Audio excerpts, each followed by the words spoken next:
আর যেটা করব সেটা হচ্ছে আমি যেটা করতে চাই সেটা হচ্ছে যে আজকের ঘটনা শুরু করতে চাই। এবং সেই ঘটনাটিও আমাদের একটি ইমেইল দিয়ে প্রতিদিনের মতো আজকেও একটা ইমেইল দিয়েই শুরু করতে চাই। জানি না কেমন লাগবে। আশা করছি আপনাদের ভালোই লাগবে। পড়ছি ঘটনাটি। আমার ঘটনাটি পড়ে শোনাবেন। এটা লিখেই তিনি শুরু করেছেন তার ইমেইল। তারপর লিখছেন, আসসালামু আলাইকুম রাক্কাল ভাই। আল্লাহর রহমতে আপনি ভালো আছেন এটাই বিশ্বাস করি। আমি নীরব আহমেদ, গ্রাম ভরতপুর, থানা বড়াইগ্রাম, জেলা নাটোর। আজকে আমি যে ঘটনাটি আপনাদের সাথে শেয়ার করব সেটি আমার জীবনে ঘটে যাওয়া অদ্ভুত সত্য একটি ঘটনা। ঘটনাটি ছিল 2010 সালে। তখন আমি ক্লাস 9-এ পড়ি। পড়ন্ত বিকেলে খেলার মাঠে একা একাই বসে আছি। নীরব নিস্তব্ধতার মাঝেই হঠাৎ করে একটা কান্নার আওয়াজ আমার কানে ভেসে ওঠে। দেখলাম পাশে রাস্তা দিয়ে একটি ভ্যান গাড়ি দিয়ে কাউকে হাসপাতালে নিয়ে যাওয়া হচ্ছে। কৌতূহল বশত আমি কোনো কিছু না ভেবেই দৌড় দিয়ে হাসপাতালের গেটে যাই। সেখানে গিয়ে দেখতে পাই 15-16 বছরের একটি মেয়ে বিষ পান করেছে। আমার পাশেই তার মা কান্নাকাটি করছে। মেয়েটি বাঁচার জন্য আকাশের পানে অদ্ভুত দৃষ্টিতে চেয়ে আছে। আমি মেয়েটিকে কোলে নিয়ে দ্রুত ইমার্জেন্সির কেবিনের দিকে চলে যাই আর ডাক্তার ডাক্তার বলে চিৎকার করতে থাকি। মেয়েটি এক দৃষ্টিতে আমার দিকে তাকিয়ে আছে। হঠাৎ করেই সবকিছু নীরব হয়ে গেল। আমার নীলাভ চোখের সামনে মেয়েটির জীবনের শেষ সূর্যটা ডুবে যেতে দেখলাম। ইতোমধ্যে কর্তব্যরত ডাক্তার এসে তাকে মৃত ঘোষণা করলেন। আমার চোখের অশ্রু আর ধরে রাখতে পারলাম না। সেদিন রাতে আর ঘুমাতে পারিনি। বারবার মেয়েটির কথা মনে পড়ছিল আর কেন জানি মনে হচ্ছিল জীবন থেকে কোনো একটা কিছু হারিয়ে ফেলেছি। মনের গভীর ভালোবাসা থেকে মেয়েটির সেই নীলাভ চোখের চাহনি যেন আমাকে কিছু বলতে চাইছিল। মাসখানেক পর থেকেই শুরু হলো আমার জীবনের অদ্ভুত পদচারণা। সেদিন রাতে সেলফ স্টাডি শেষ করে খুব তাড়াতাড়ি ঘুমিয়ে পড়লাম। মনে হচ্ছিল আকাশ ভেঙে আমার চোখে কেউ একজন ঘুম নিয়ে এসেছে। ঘুমের মধ্যে দেখছিলাম আমার বিয়ে হচ্ছে অচেনা অজানা কোনো এক স্থানে, যেখানে চারিদিকে ফুলে ফুলে ভরা। সেখানে অনেক কিছু, অনেক নতুন নতুন মানুষ। কিন্তু অদ্ভুত হলেও সত্য যে তাদের কাউকে আমি চিনি না। আমি অবাক হলাম। এরপর দেখলাম পালকি করে একজন মেয়েকে আমার সাথে এনে বসানো হলো। মেয়েটির ঘুমটা সরিয়ে বলে উঠল, কে? আমাকে চিনতে পেরেছ? আমি দেখলাম এটি আর কেউ নয়, সেই মেয়েটি যে গত রাতে, গত 1 মাস আগে আমার কোলে মাথা রেখে মারা গিয়েছিল।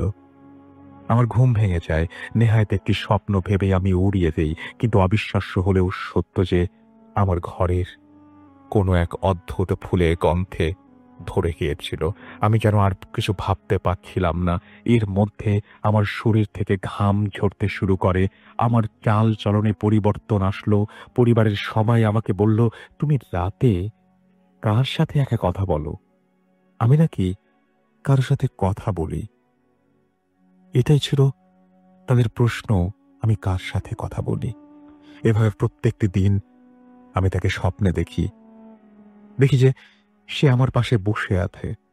প্রতিদিন ঘুমোতে যাবার আগে ভাবতাম, আজও কি সে আমার কাছে আসবে? এমনি কোনো একদিন সে আমাকে অনেক সুস্বাদু খাবার খেতে দেয়। ইয়া স্বাদ, গন্ধ আমাকে মুগ্ধ করে দিয়েছিল। সকালবেলা আমার মায়ের ডাকাডাকিতে ঘুম ভাঙলো। ঘুম ভেঙে যাওয়ার সাথে সাথেই গত রাতের সেই পোলাওয়ের গন্ধ আমার নাকে তীব্রভাবে লাগতে থাকে। আমি অবাক হয়ে যাই, কিন্তু এখনো স্বপ্নের ঘোর কাটেনি মনে করে উড়িয়ে দেই। মা আমার ঘর গোছাতে আসেন। এরপর মা আমাকে জিজ্ঞেস করেন আমি কাল রাতে কোথা থেকে পোলাও খেয়েছি, আমার কাপড় থেকেও নাকি পোলাওয়ের গন্ধ বের হচ্ছে। কি আশ্চর্য! তাহলে কি আজ অবধি যা হয়েছে তা সত্য? ঘটনা প্রবাহ আর আমি নিজের কাছে ধরে রাখতে পারিনি। সহসাই আমার মা বাবার কাছে সবকিছু খুলে বলি।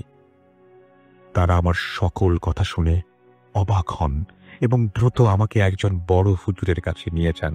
হুজুর আমাকে দেখে বলেন, তোমার উপর একটি পরী আছর করেছে, কিন্তু তোমাকে সে এত সহজে ছাড়বে না।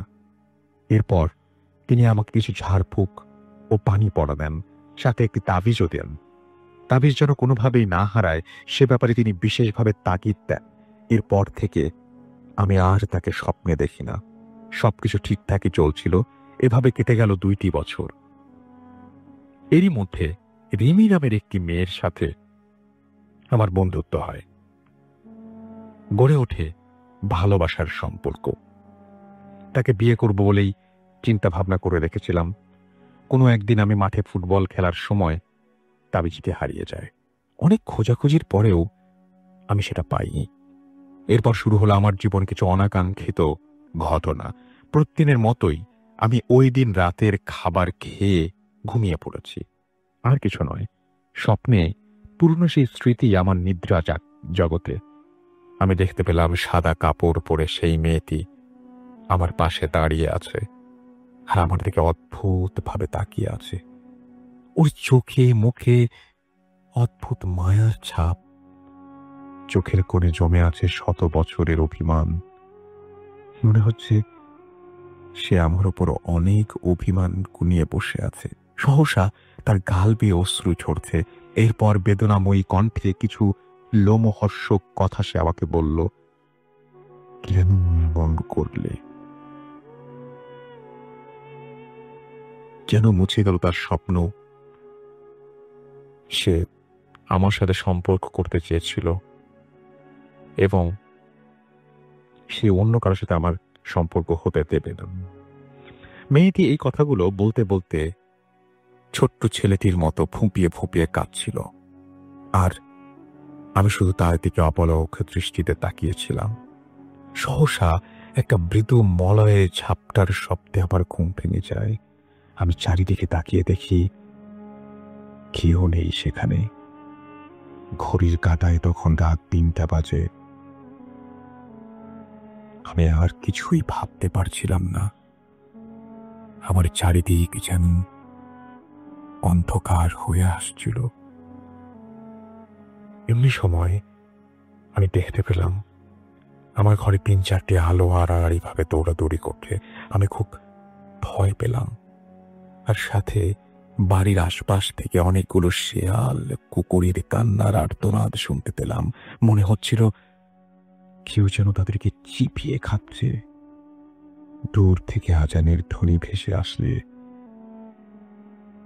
সবকিছু স্বাভাবিক হয়ে যায়। সকালবেলায় আবারও হুজুরের কাছে যাবো বলে রওনা দিচ্ছিলাম। হঠাৎ করে আমার ফোনে কল আসলো। রিমি নামের সেই মেয়েটি নাকি গত রাতে রোড অ্যাক্সিডেন্টে মারা গেছে। কি? কিছুই বুঝে উঠতে পারছিলাম না। হুজুরের কাছে গিয়ে পুনরায় সব ঘটনা খুলে পড়লাম। তিনি আমাকে আবারও একটি তাবিজ দেন, জাহাজও আমাকে বহন করে বেড়াতে হচ্ছে। যুগের দাবিতে কেটে গেছে অনেকগুলো বছর, কিন্তু আজও আমার হৃদয়ে দাগ কেটে আছে সেই দীপ্ত ঘটনাগুলো, যার ব্যাখ্যা আমি আজও মেলাতে পারিনি। আজও রাত হলে মনের মাঝে হু হু করে খেতে ওঠে, আর অদ্ভুত সব কর্মধারা মনে করিয়ে দেয় কি দোষ করেছিল বিষপান করা সেই মেয়েটি, আর কেনই বা সে বিষপান করেছিল? কেনই বা মর্মান্তিক সড়ক দুর্ঘটনায় রিমির জীবন চলে গেল? কোনো কিছুই যেন মেলাতে পারি না। তবুও মনে হয় নিহত আত্মা আজও জেগে আছে আমার জন্য। হয়তো সে অনেক অনেক অভিমান নিয়ে বসে আছে আমার চিরচেনা সেই খাটের পাশে, হয়তো ভালোবাসা পাওয়ার জন্য আমার কাছাকাছি আসার চেষ্টা করে, কিন্তু অদৃষ্টের এই নির্মম পরিহাসে আসতে পারে না আমার কাঁধে। হঠাৎ করে মাঝে মাঝে ঘুম ভেঙে যায়, মনে হয় মেয়েটি আমার কাছেই দাঁড়িয়ে আছে। আমি যেন এখনো তার কান্নার আর্তনাদ আর তার সেই সব সময় দোয়া করি আল্লাহ যেন আমার হারিয়ে যাওয়া রিমি আর সেই মেয়েটিকে ক্ষমা করে দেন। এই ছিল আমার জীবনে ঘটে যাওয়া ধ্রুব সত্য ঘটনা। এখন আমি আল্লাহর রহমতে অনেক ভালো আছি। ঘটনাটি ঠিকমতো গুছিয়ে দেখতে না পারার জন্য আমি আন্তরিকভাবে ক্ষমা প্রার্থী। সবাই আমার জন্য দোয়া করবেন। ঘটনাটি পড়ে শোনানো হলে দয়া করে আমাকে জানাবেন। নীরব আহমেদ, ভরতপুর, বড়াই গ্রাম, নাটোর। এই ছিল ঘটনা, এবং ঘটনাটি আমি পড়ে শোনালাম। আশা করছি এই ঘটনাটি আপনাদের ভালো লেগেছে, আপনাদেরকে এতটুকু হলেও আনন্দ দিতে পেরেছে। এবং যদি এতটুকু আনন্দ দিয়ে থাকে তাহলে আমরা নিজেদের সার্থক মনে করব।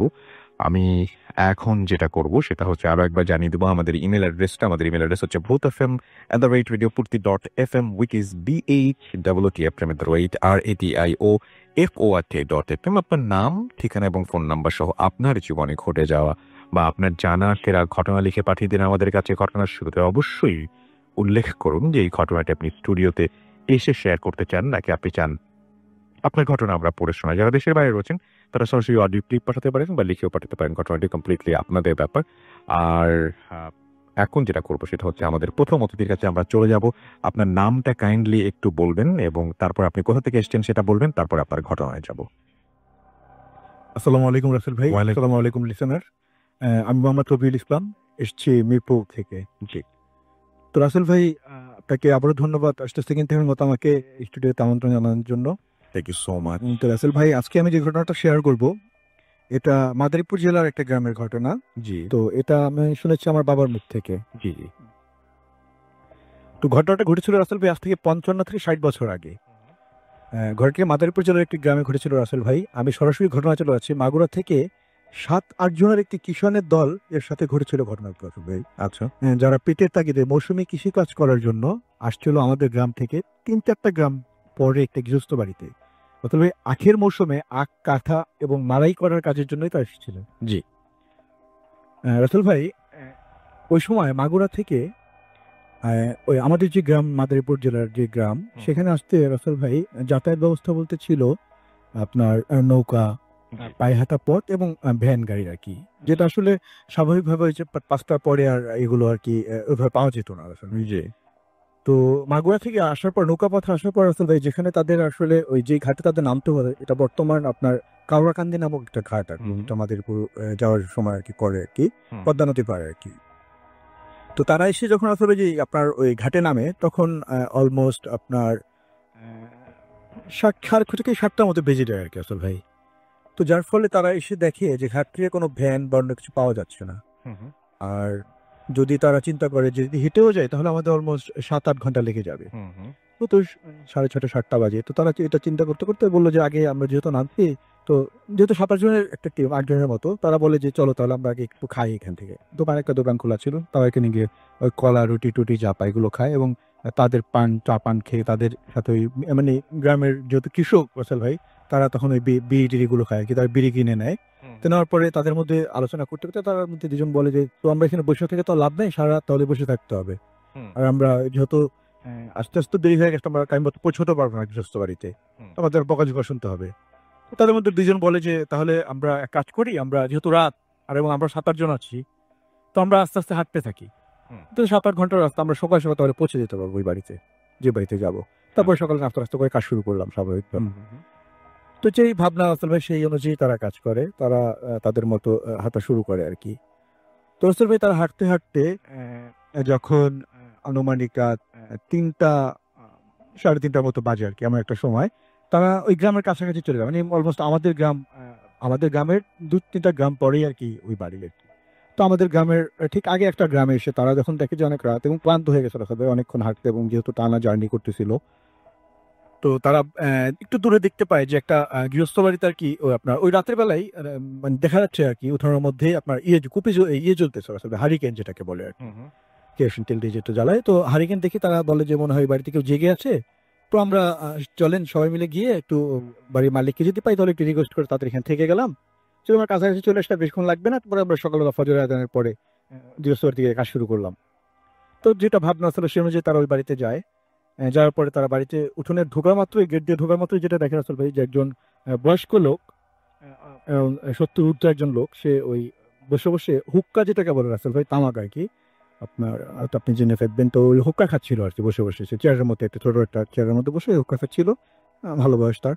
তো সে ওই জিজ্ঞেস করে যে কোথা থেকে আসছো, ডিটেলস বলার পরে বলে যে হ্যাঁ আমি তো ওই বাড়ি চিলি, তোমার ওই বাড়িতে কাজে জন্য আসছো, ঠিক আছে। তো রিকোয়েস্ট করে যে আমরা আপনাদের বাড়িতে একটা থাকতে যেতেছি। সে বলে যে হ্যাঁ সমস্যা নেই, আমরা বাড়িতে দুজনেই আছি, আমি আর তোমার চাচি আর কি। তো আমাদের সামনের একটা ঘর পুরোটাই ফাঁকা, তোমরা থাকতে পারবে, সমস্যা নেই। তো রাসেল ভাই তখন তাদের বলে যে ঠিক আছে তোমরা আসছো এত দূর থেকে, তো তোমরা এক কাজ করো হাত মুখ ধোও, আর আমি আমার স্ত্রীকে বলতেছি খাবার দেওয়ার জন্য, তোমার খাবার টাবার খাও, তারপরে ওই সামনের ঘর দেখে দিব, এখানে গিয়ে ঘুমিয়ে পড়ে সবাই। তো রাসেল ভাই তো হাত মুখ ধুয়ে আসে, এরপরে তার স্ত্রীকে ডেকে তাদের খাবার দিতে বলে। তো তারপর সত্যি তার স্ত্রী পাশ কাছাকাছি ছিল। তো তাদের আসলে রাসেল ভাই সবচেয়ে অবাক করেছে ব্যাপার রাসেল ভাই, ওই রাতের বেলা রাসেল ভাই তাদের আটজনকে যে খাবারটা দেওয়া হয় রাসেল ভাই, মানে একটা বিয়ে বাড়িতে যে ধরনের মানে আয়োজন থাকে আর কি, ধরনের বিরাট আয়োজন এক কথা রাসেল ভাই, সব ধরনের খাবারই সেখানে ছিল, দধি থেকে শুরু করে মিষ্টি যা ছিল আর কি সবকিছু ছিল। তো তারা একটু অবাকও হয় আবার মানে তাদের তো আসলে গ্রামের লোক রাসেল ভাই, তো বছরে মানে একদিন এরকম খাবার তাদের পাওয়া মানে জোটে না আর কি এক কথায়। তো মানে দেখে আর লোক খাওয়ানো যায় না আর কি, তারা খেয়েতে মানে পেট ভরে খায় আর কি যতক্ষণ মন চায় আর কি খাওয়ার পরে। তো তাদের হাত মুখ ধুয়ে আবার তারা তাদের যে রুমে নিয়ে যায় আসলে থাকার জন্য, এখানে একটা ব্যাপার আছে যে আসলে ওই সময় 55-60 বছর আগে রাসেল ভাই মানে একটা বাড়ির মধ্যে এই ধরনের মানে ব্যবস্থা থাকার জন্য ঘুমানোর জন্য এই ধরনের ব্যবস্থা মানে থাকতে পারে এটা চিন্তার মতো না আর কি, খুবই আলিশান অবস্থা রাসেল ভাই। তো তাদের যে ঘরে নিয়ে যাওয়া হয় তাদের মানে দোতলা একটা ঘর। তো সেখানে আপনার ওদের যে রুমে থাকতে দেয় ওখানে দুইটা খাট ছিল আসলে পাশাপাশি, খুবই ভালো মানে সাজসজ্জা করানো আর কি। তাদের দেখা দেওয়া হয় তারা ওইখানে ওই 4 জন করে রাসেল ভাই দুইটা খাটে শুয়ে পড়ে। যেহেতু ক্লান্ত রাসেল ভাই তারা আসলে ওই শোবার পরপরই রাসেল ভাই ঘুমিয়ে যায়। তো রাসেল ভাই তারা যেটা পরে যে ঘটনা ঘটে সেটা হলো রাসেল ভাই এর মধ্যে একজনের রাসেল ভাই ফজরের আজানের মানে শুনতে শুনতে তার ঘুমটা ভেঙে যায় রাসেল ভাই। তো সে আজান শুনে যখন মানে চোখ মেলে, সে রাসেল ভাই উপর হয়ে শুয়েছিল, মানে সোজা একটা চোখ দুটো আকাশের দিকে ছিল। সে তাকিয়ে দেখি যে রাসেল ভাই একটা আবছা অন্ধকার একটা আকাশ আর কি এক কথায়। তো তার ঘরের মধ্যে ছিল, আকাশ তো দেখার কথা না রাসেল জি। তো সে এটাতে খুবই অবাক হয় এবং সে চিন্তা করে যে আচ্ছা, আমি এখানে কিভাবে আসবো, এবং সে তখন একটু অবাক হয়ে যে আমার সাথে যারা ছিল তো তারা কোথায় আর কি। তো দেখার জন্য সে ডান বামে তাকায়, তো দেখে যে রাসেল ভাই সবাই শুয়ে আছে আর কি, কিন্তু শুয়ে আছে তারা আসলে কোনো ঘরের মধ্যে নেই রাসেল ভাই। তারা আছে ওই আপনার ফসল কাটার পরে অনেক বড় যে মানে ক্ষেত যেটাকে বলে রাসেল ভাই, যে জমিটা আছে অনেক খোলামেলা এবং সেই মাঝখানে একটা শিমুল গাছ, যেটার নিচে তারা সবাই ঘুমিয়ে আছে আড়াআড়ি ভাবে এক একজন এক একদিকে মাথা টাথা দিয়ে, এবং তারা যে বিছানা বালিশ হিসেবে যেটা দিয়েছে রাসেল সেটা আসলে রাসেল ভাই মাটির চাকাগুলো দিয়ে রাখছে, খুবই মোলাম আর আরামদায়ক বিছানা মনে করে যেটা ঘুমিয়েছিল আসলে, সেখানে তো মাটির চাকা আর কি দেখতেছে। তো সবাইকে টাকাটি করে রাসেল ভাই উঠায়। তো উঠানোর পরে সবাই খুব অবাক হয়, পরে তারা আসলে ভাবে যে আমাদের তো আমাদের কাছে ডাকাতি টাকাতি করে নিলে দেখছি নেওয়ার মতো ছিল না রাসেল ভাই। তো তারা তারপরে একটু যে আমরা কোন বাড়িতে ছিলাম একটু খোঁজ নেই। তো তারা বিভিন্ন লোকজনকে জিজ্ঞেস টিজ্ঞেস করে বাজারে বাইরে গিয়ে বা ওই আশপাশের লোকজন ডেকে, তো কেউ এরকম কোনো বাড়ির সন্ধান আর দিতে পারে না রাসেল ভাই। তো তারপরে এর মধ্যে ওই গ্রামেরই একজন ছিলেন যিনি ওদেরকে ওই পাশের যে মসজিদ ছিলেন সে একটা হুজুরের কাছে নিয়ে যায়, তো আপনারা মনে হয় ভয় পাইছেন। তো হুজুরের কাছে নিয়ে একটু তো হুজুরের কাছে যাওয়ার পরে যেটা হয় রাসেল ভাই, হুজুর সবকিছু শোনার পরে সে যেটা বলে শুনতে শুনতে একটা মজার ব্যাপার ঘটে রাসেল ভাই সেখানে। রাসেল ভাই একজনের যেটা হয় মানে স্টোরি বলতে বলতে সবাই তার বলছিল, একজন বলছিল ওর মধ্যে একজন আসলে ওয়াশরুমে যাওয়ার প্রয়োজন হয় রাসেল ভাই। ওয়াশরুমে যাওয়ার প্রয়োজন হয়, তো সে নর্মালি বলে যে ঠিক আছে তোমরা বলো আমি তাহলে ওয়াশরুম থেকে আসি। তো মসজিদের যে ওয়াশরুম আসলে সেখানে যায়। যাওয়ার পরে সে বাথরুমে গিয়ে যেটা হয় রাসেল ভাই, যেটা ঘটে সেটা হলো রাসেল ভাই সে বাথরুম বাথরুমে যে আসলে মানে পায়খানা যায় যেটা বের হওয়ার কথা আসলে সেটা না বের হয়ে সে যেটা দেখতে পায় আসলে সে মাটি বের হচ্ছে তার পেট থেকে আর কি আসল ভাই। তো সেটা দেখে সে বাইরে চলে আসে এবং হুজুরকে যখন ডিটেলস বলতাম, হুজুর বলে যে তোমাদের রাতে যে খাবারটা খাইয়েছিল সেটা আসলে খাবার ছিল না, সেটা আসলে মাটিই ছিল, যে কারণে তোমার বাথরুমে শুধু মাটিই বের হচ্ছে। আর তোমাদের এত খাবার খাওয়ার যে ইয়েটা ছিল দরকার মানে ওর যে উদ্দেশ্য ছিল সেটা হলো মানে যাতে তোমাদের বাথরুমের দরকার হয় রাত্রিবেলা, এবং যখন তোমরা বাথরুমে যাওয়ার জন্য একজন একজন করে বের হবা, তখন সে একজন একজন করে তোমাদের খাবে বা মারবে, যেটাই হোক। মানে যে জিনটা ছিল আর কি আসল ভাই, ওটা শুধু জিন ছিল যেটা পরবর্তীতে ইয়ে করে। আর যেটা হয় রাসেল ভাই, তো ওরা এটা ইয়ে করার আপনার এরপরে যেটা হয় রাসেল ভাই, এটা শোনার পরে তো এটা আবার ওইখানকার ভাবে প্রবাদ অনুযায়ী যে নামটা আছে রাসেল ভাই, এটাকে নাকি মক্কেল ভূত বলেন বা জিন বলেন, তার নাম হলো মক্কেল আর কি, যাতে বোকা বানানো হয়। মক্কেল ভূত তো আমরা জানি বোকা করা আর কি। তো এটাই রাসেল ভাই ঘটনা।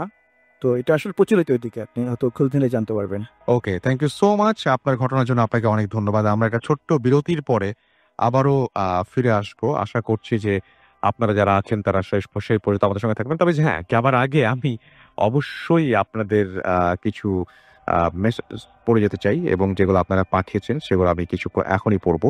এবং আমাদের যে পেজ আছে ফেসবুকের দুটো, www.facebook.com/radio.purti and www.facebook.com/bhutfm.raffle, এই দুটো পেজে আসলে আপনি পেয়ে যাবেন। এবং আমরা জিজ্ঞেস করেছিলাম যে আসলে ভূত এফএম যদি আমরা বন্ধ করি তাহলে কি রিয়াকশন হয়, আপনাদের কি হবে। আমাদের একটা প্ল্যান আছে এরকম, দেখা যাক কি হয়। আরেকটু নেক্সট উইকে আপনারা এই সম্পর্কে আরো বেশি জানতে পারবেন। আপাতত আমি দেখতে পাচ্ছি যে অনেকেই এই বিষয়ে লিখছেন, এবং অনেকেই লিখছেন যে ভূত এফএম অনেকেই শোনেন রেগুলারলি। তারা অনেকে লিখেছেন যে না, বন্ধ না হওয়া ভালো। আচ্ছা, লিসনিং ফ্রম খুলনা শেখ মঞ্জুরুজ্জামান সুদয় আমাদেরকে বলেছেন যে রাজশাহী থেকে দেখতে পাচ্ছি রউফ ইসলাম লিখেছেন, আমাদের সাথে আছেন। দেখতে পাচ্ছি কালিক দাম মাহিদুল ফুয়াদ আমাদের সাথে আছেন, এবং মুক্তা পারভিন আমাদের সাথে আছেন। সিয়াম আমাদের সাথে আছেন দেখতে পাচ্ছি। খুলনা থেকে SM রহিম আমাদের সাথে আছেন দেখতে পাচ্ছি। পাবেল হুসাইন আছেন। MD তুষার খান, শাহরিন ইসলাম আরবি, কাজী সুজন আমাদের সঙ্গে আছেন। SK ম্যাক্স আমাদের সঙ্গে আছেন। আমাদের সাথে আছেন আবির আহমেদ, আমাদের সাথে আছেন হুমায়ুন কবির বুলবুল, রূপম আমাদের সাথে আছেন, আমাদের সাথে আছেন MD জুবায়ের, আমাদের সাথে আছেন বৃষ্টি আক্তার। এছাড়াও আছেন আমাদের সাথে সামিউল ইসলাম শাকিল, MD রাফি হাসান, আমাদের সাথে আছেন সাব্বির হোসাইন তালুকদার, আমাদের সাথে আছেন সুহেল আহমেদ, তারিকুল ইসলাম তারিক, আমাদের সাথে আছেন নাপিদুল ইসলাম সাজিদ, আমাদের সাথে আছেন শেখ মারুফুজ্জামান হৃদয়, আমাদের সাথে আছেন সাবিনা শেখ, আমাদের সাথে আছেন মুক্তা পারভিন সহ আরো অনেকে। আমাদের টুইটারে যে ছবিটা আমরা আপ করেছিলাম সেখানে অনেকেই লিখেছেন আই লাভ ভূত এফএম লিখেছেন জ্যোতির্ময়, রোহান, হিগো রানী আমাদের সাথে আছেন। আমাদের সাথে আছেন দেখতে পাচ্ছি আর সে ক্রিকেটার, ওকে। MD হাসান খান আমাদের সাথে আছেন। টুকু শেখ আমাদের সাথে আছেন, এবং আমাদের সাথে আছেন। এবং তিনি বলছেন ভূত এফএম কোনোদিন বন্ধ হবার নয়, ভূত এফএম আছে, সারা জীবন থাকবে। মইনুর সাগর আমাদের সাথে আছেন, আমাদের সাথে আছেন জ্যোতির্ময়, আমাদের সাথে আছেন রোহান, আমাদের সাথে আছেন MD শাকিরুল ইসলাম। এছাড়াও আমাদের সাথে আছেন দেখতে পাচ্ছি তিনি লিখেছেন সারা সপ্তাহ ধরে ওয়েট করি ভূত এফএম শোনার জন্য। রাতেল ভাই, মাসুম ভাই সহ ভূত এফএম এর সবাইকে জানাই অনেক অনেক ভালোবাসা। লাভ ভূত এফএম। MD হাসান খান আমাদের সাথে আছেন দেখতে পাচ্ছি। বগুড়ার ছেলে বায়েজিদ, ওকে। আমাদের সাথে আছেন দেখতে পাচ্ছি আরো অনেকেই, এবং আপনারা আরো অনেকেই আমাদের সাথে লিখবেন দেখতে আশা করব। আমি ভূত এফএম পেজ থেকে আমাদের প্রথম মেসেজগুলো পড়ছিলাম, এবং দ্বিতীয় যে মেসেজ আমি পড়তে চাই সেই মেসেজগুলো আমি পড়তে চাই রেডিও পূর্তির পেজ থেকে। এবং এখানেও অনেকে লিখছেন আমাদেরকে, এবং আমি দেখতে পাচ্ছি আমাদের যে পোস্টটা রয়েছে সেই পোস্টেই অনেকে লিখছেন। আমি একটু পড়ে শোনাই আপনাদেরকে। আমি দেখতে পাচ্ছি আমাদের এখানে আছেন এই মুহূর্তে আমাদের সাথে আছেন ধানমন্ডি থেকে কাইফ ইকবাল, আল আমিন হোসেন মাহি আমাদের সাথে আছেন। আমাদের সাথে আছেন বোরহান উদ্দিন প্রান্ত, আছেন MD রাকিব হোসাইন, চিটাগং থেকে শুনছেন তিনি। আমাদের সাথে আছেন অদ্ভুত ছেলে ফারজানা আফরোজ, আমাদের সাথে আছেন মানিক চন্দ্র, আমাদের সাথে আছেন সাজিদুল সজীব, আমাদের সাথে আছেন MD মেহেদি হাসান আরাফাত, আমাদের সাথে আছেন জর্জ লিওনার্দো, আমাদের সাথে আছেন রহিম, আমাদের সাথে আছেন দেখতে পাচ্ছি জিদেন তসমির আছেন আমাদের সাথে দেখতে পাচ্ছি। এছাড়াও সুমন রাজ বাঁধন, তাহেরা তাভিন আমাদের সাথে আছেন কাউসার আহমেদ রিফাত আছেন আমাদের সঙ্গে দেখতে পাচ্ছি। উৎস কুমার দে আছেন, মোহাম্মদ ইকরাম আছেন আমাদের সাথে, হামিদুল ইসলাম সাগর, লাবিব মাহের সহ আরো অনেকে। থ্যাংক ইউ ভেরি মাচ আমাদের সঙ্গে থাকার জন্য। আমরা ছোট্ট, একেবারেই ছোট্ট কয়েক সেকেন্ডের একটা বিরতি নিয়ে আমরা ফিরে আসবো সেই পর্যন্ত আমাদের সঙ্গে এবং টেজিং রেডিও ফুটের এটা প্যাম পার ইটস 12:27 AM আর আমাদের সাথে আছেন আমাদের অতিথিরা আর you are listening to radio ফুড ক্যারেটা প্যাম। আমি রাস্তেল আছি, সাথে চলছে ভূত এফএম। আর সেই সাথে আমাদের নতুন একজন অতিথি আমাদের সাথে এসে হাজির হয়েছেন। আমরা তার কাছে সরাসরি চলে যাচ্ছি। আপনার নামটা প্লিজ একটু বলবেন, কোথা থেকে এসেছেন সেটা বলবেন, তারপরে আপনার ঘটনায় যাব। জি। আসসালামু আলাইকুম রাসেল ভাই। ওয়ালাইকুম আসসালাম। শাহিন বাশার। আমি জাহাঙ্গীরনগর ইউনিভার্সিটি থেকে আসছি। অনেক দূর থেকে এসেছেন, সেজন্য প্রথমেই আপনাকে অনেক অনেক অনেক অনেক ধন্যবাদ। ব্যাকগ্রাউন্ডে অনেক বেশি। জি, চলেন আমরা ঘটনায় চলে যাই। জি রাসেল ভাই। রাসেল ভাই, যে ঘটনাটা সেটা মূলত আমার সাথেই ঘটছে। আর তো 2018 সাল মানে গত বছর আর কি। আমি মেনলি হচ্ছে আপনার বিভিন্ন কোচিং সেন্টারগুলোতে আর কি ক্লাস নেই। তো দেখা যাচ্ছে এই ক্লাসগুলো আমি হচ্ছে শুক্র শনিবারগুলোতে আর কি নেই। অন্য দিন তো আমার ক্লাস থাকে, এই জন্য হচ্ছে নিতে পারি না, শুক্র শনিবার ক্লাস নেই। তো এই 2 দিন ক্লাস নেই বলে হচ্ছে আমার উপর মানে অনেকটা প্রেশার থাকতো ওই টাইমটাতে আর কি। তো একদিন হচ্ছে ক্লাস নিয়ে ফিরতে ঢাকা তো প্রচুর জ্যাম থাকাতে হচ্ছে আমার প্রায় 10:30-11টা মতো বেজে যায়। তো সেই টাইমটাতে হচ্ছে আপনার কিছুটা মানে এরকম একটা অবস্থা যে শীতও না, আবার মানে শীত আছে বাট ওই লেভেলের শীত না, আবার কুয়াশা যে অনেক বেশি এরকম না আর কি। তো আমি ক্যাম্পাসে যখন আর কি ঢুকি, আমাদের জাহাঙ্গীরনগরে অনেক বেশি শীত, আপনি যদি জেনে জি। জানেন যে। তো আমি হচ্ছে যখন ক্যাম্পাসে ঢুকি তো ওই টাইমটাতে আসলে ক্যাম্পাস বলা যায় যে এক প্রকার ফাঁকাই আর কি, কারণ মানে অনেক শীত থাকাতে 10টা-11টার দিকে এর ভিতরে হচ্ছে স্টুডেন্টরা অ্যাকচুয়াল হলের ভিতরেই থেকে যায় আর কি, পে কম হয়। তো আমি যখন হাঁটতেছিলাম ক্যাম্পাসের ভিতর ঢুকে, তো মানুষ না দেখে আমি হচ্ছে কানে হেডফোন দিয়ে গান শুনতে শুনতে আর কি হাঁটতে। তো আমি একটু জায়গাটা সম্পর্কে একটু বলি, সেটা হচ্ছে যে আপনি যদি জাহাঙ্গীরনগর যেয়ে থাকেন দত্তর ভাই, সেটা হচ্ছে আপনার শহীদ মিনার যেটা আছে, শহীদ মিনারের সামনে অনেক বড় প্রায় 5-7 কিলোমিটারের একটা বড় রাস্তা আছে আর কি। তো ওর পাশে হচ্ছে কেমিস্ট্রি এবং পদার্থবিজ্ঞান বিল্ডিং এর আর কি আছে। পাশে মানে ওইটার পাশে আপনার বঙ্গবন্ধু হলের দিকে যাওয়ার একটা রাস্তা আছে, ওই জায়গাটা হচ্ছে 3 রাস্তা একটা। তো 2000 খুব সম্ভবত 2012 সালে, যেহেতু অনেক ফিগার আমার আর চেক বলতে পারবে না, বাট খুব সম্ভবত 2012 সালে আমাদের ক্যাম্পাসে হচ্ছে একটা অনাকাঙ্ক্ষিত ঘটনা ঘটে। আমাদের জুবাইর ভাই নামে একটা ভাই আছে, ওনাকে হচ্ছে সামহাউ মানে কিছু পার্সনকে আর কি হত্যা করে। হত্যাটা খুব নির্মমভাবেই করে আর কি। এটা ক্যাম্পাসে যখন আমি যখন আসছি তখন হচ্ছে মানে হলের ফার্স্ট ইয়ারে থাকতে আর কি এই ঘটনাটা চলতে না। তো যে জায়গাটাতে আর কি হত্যা করে আমি যতটুকু জানি, ওই জায়গাটাতে হচ্ছে জুবাইর ভাইয়ের একটা সারণী মতো করা হচ্ছে। ওইখানে হচ্ছে একটা দেওয়ালে হচ্ছে আপনার জুবাইর ভাইয়ের ছবি এঁকে হচ্ছে এই দেওয়ালটার নাম দেওয়া হয়েছে যে জুবাইর সারণী। তো ওইটা হচ্ছে 3 রাস্তার মোড়। তো আমি যখন রাসেল ভাই মানে শহীদ মিনার ক্রস করে যখন ওই মোড়টাতে যাব, তো গান শুনতেছে আমি আমার মতো, মানে ওইভাবে কোনো চেয়ার কিনো না, মানে আমি আমার মতো যাচ্ছি খুবই নর্মালভাবে। তো হঠাৎ করে আমার চোখটা জুবাইর ভাইয়ের চোখের উপর পড়ে, জুবাইর ভাইয়ের যে ছবি অঙ্কন পড়ে মানে ওই চোখের উপরে যে পড়ে। তো যখনই পড়ে তখনই আমার মনে করেন যে কয়েক ন্যানো সেকেন্ডের ভিতরে মাথার ভিতরে কাজ করে যে হচ্ছে জুবাইর ভাইকে তো অনেক নির্মমভাবে হত্যা করা হয় এবং জুবাইর ভাই তো বেঁচে নেয়। তো আমি মানে ওইটা যখনই মনে পড়ে তখনই আমি মানে শরীরের ভিতরে একটা মানে কি বলবো যে একটা ভীতি দ্বিতীয় আর কি অনুভব করি। তো অনুভব করার পরে আমি সামনের দিকে আগাবো, আমার মনে হচ্ছে কি যে আশপাশ যদি কোনো একজন পার্সন থাকতো বা কোনো ছাত্রছাত্রী থাকতো, তাহলে আমার জন্য অনেক বেশি ভালো হতো, মানে আমি যেতে আমার জন্য কমফোর্ট ফিল হতো। আর জুবাইর সারণী থেকে যে টিএসসি আমাদের যে বিল্ডিংটা আছে, ওই বিল্ডিং এর ভিতরে জাস্ট হচ্ছে একটু মনে করেন যে আপনার ঘিন্ডি টাইপ বলতে আপনার অন্ধকার মতো জায়গা। তো ওই জায়গাটা পাস করতে আমার খুবই মানে আর কি ভয় লাগতেছিল ওই টাইমটাতে আর কি। তো যখন ভয় লাগতেছে আমি তখন হচ্ছে এদিক সেদিক তাকাচ্ছি, তো আমি যেটা দেখলাম ডান সাইডে তাকায় দেখি পুরা রাস্তা জুড়ে হচ্ছে কোনো পার্সন নেই। সামনের দিকে তাকাচ্ছি তাও কোনো পার্সন নেই, আবার হলের দিকে তাকাই সেদিকেও কোনো পার্সন নেই।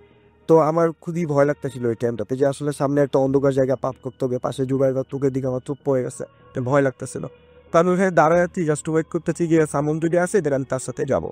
তো এমন অবস্থায় হচ্ছে মানে সত্যি কথা বলতে বিশ্বাস করি যে একটা বিকট একটা কর্কশ একটা আওয়াজ শুনি আমি। তো কর্কশ আওয়াজটা শোনার পরে মানে আমার পিছনে একদম আমার পিছনে আমি কর্কশ আওয়াজটা শোনার পরে হচ্ছে আমি পিছনের দিকে যখন তাকাই আমি যেটা দেখতে রাফেল ভাই, মানে নর্মালি আমাদের যে কুরবানির টাইমে যে গরুগুলা কুরবানি দেওয়া হয় অনেক স্বাস্থ্য থাকে, অনেক বড় সড়ো বা কি গরু।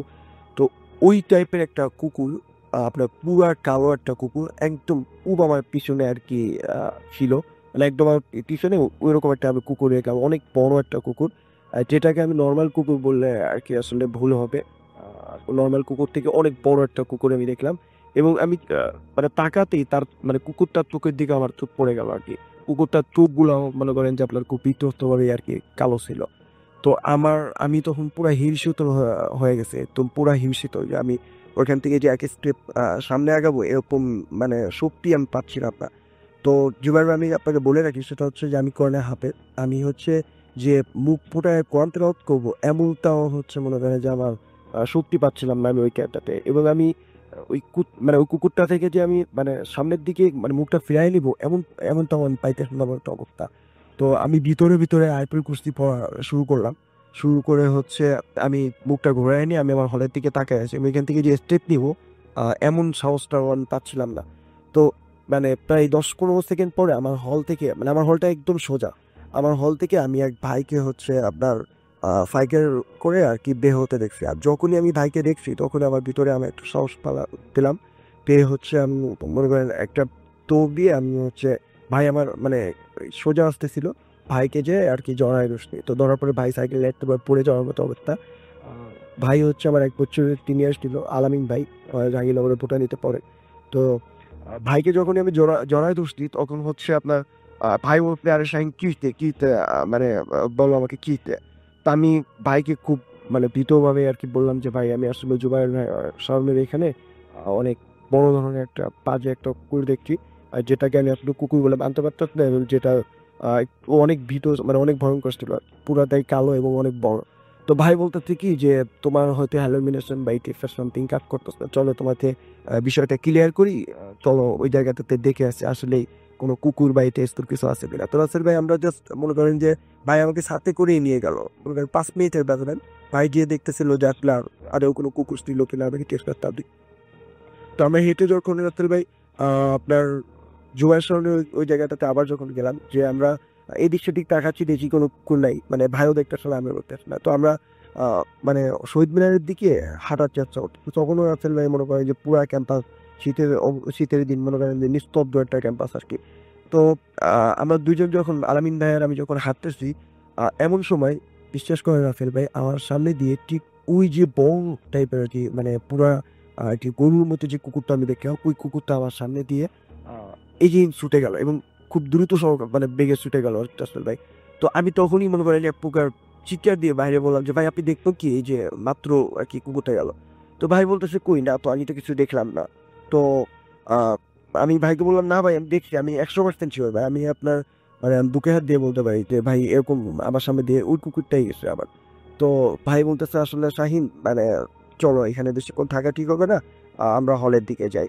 তো ভাই আমাদের সাথে করে হলের দিকে নিয়ে গেছিল, এবং পরবর্তীতে এই ভাই থেকেই হচ্ছে আমাদের যে হলের যে ইমাম স্যার এখন ইমাম সাহেবের কাছে নিয়ে আমাকে আর কি চাপ করে। তো তারপরেও রাসেল ভাই ওটার জন্য আমার গায়ে জ্বর বা এটা সেটা এই টাইপের মানে খুব ভয়তেছি আমার। তো এখনো পর্যন্ত ওই জায়গাটা আমাকে খুব ভয়ঙ্করই লাগে আর কি। ওকে, থ্যাংক ইউ সো মাচ আপনার ঘটনার জন্য। আপনাকে আবারও ধন্যবাদ, অনেক অনেক ধন্যবাদ।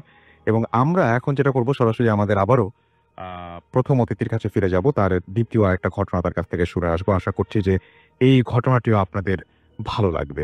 চলুন শুনে আসি দ্বিতীয় ঘটনাটি। আপনার নামটা প্লিজ একটু বলবেন, কোথা থেকে এসেছেন সেটা বলবেন, তারপরে আপনার ঘটনায় যাব আমরা। ওকে, জি ধন্যবাদ রাসেল ভাই আমাকে আবার সুযোগ করে দেওয়ার জন্য। আমি মোহাম্মদ রবিউল ইসলাম, এসছি ঢাকা মিরপুর থেকে। তো রাসেল ভাই আমি এদিকে আমার ভাগ্নির সাথে মেজো ভাগ্নির সাথে ঘটনাটা, ঠিক আছে রাসেল ভাই, তো আমি সরাসরি ঘটনায় চলে যাচ্ছি। তো রাসেল ভাই আমি এখন যে ঘটনাটা শেয়ার করব এটা আমার বড় আপার যে মেজো মেয়ে ওর সাথে ঘটে যাওয়া একটা ঘটনা রাসেল ভাই। জি। ওর বয়স যখন 5 থেকে 6 বছর হবে তখন আসলে ঘটনাটা শুরু আর কি, এবং এখন পর্যন্ত মোটামুটি চলমান বলতে পারেন ঘটনাটা।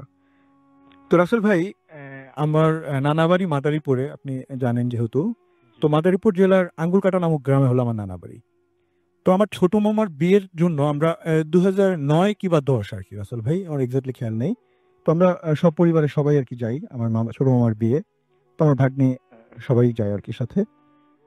তো রাসেল ভাই যেহেতু বিয়ে বাড়ি রাসেল ভাই, তো ওটা আনন্দ ইয়ে আর কি, আনন্দ বিয়ের আগের দিন মানে বলতেই তো পারেন যে শুরু এবং শেষের 7-8 দিন মোটামুটি খুবই জাঁকজমক থাকে আর কি মোটামুটি। জি। তো যেহেতু সবাই যাই আমরা, আরো কাজিন টাজিন সবাই আছে, তো রাসেল ভাই বিয়ের ঠিক আগের দিন আমার নানা বাড়ির ঠিক সামনে একটা বট গাছ আছে রাসেল ভাই, যেটা কত বছর বয়স হবে, 150 বছর হতে পারে আর বেশি হতে পারে রাসেল ভাই। ঠিক ওইটার সামনে আসলে একটা পুকুর রাসেল ভাই, যেখানে ওই গ্রামের সবাই গোসল টোসল করে আর কি। পাশে আবার নদী আছে আসলে, পদ্মা নদী ইয়ে আছে। তো আমরা আমি আসলে আমার যে কাজিনরা ছিল সমবয়সী, তারা সবাই মিলে আমরা চলে যাই আসলে নদীতে গোসল করার জন্য, এবং বাড়ির যে মহিলারা ছিল তারা সবাই আর কি ওই পুকুরে গোসল করার জন্য যায় আর কি। দুপুর ঠিক 8টা ধরেন ভর দুপুর বেলা যেটাকে বলে রাসেল ভাই, অ্যারাউন্ড 12:30 থেকে 1টার মতো আর কি। তো আমার ওই যে ছোট ভাগ্নি ওরাও যায়, মেজো ভাগ্নি, আমার বড় ভাগ্নি, দুইটা ভাগ্নি ছিল তখন।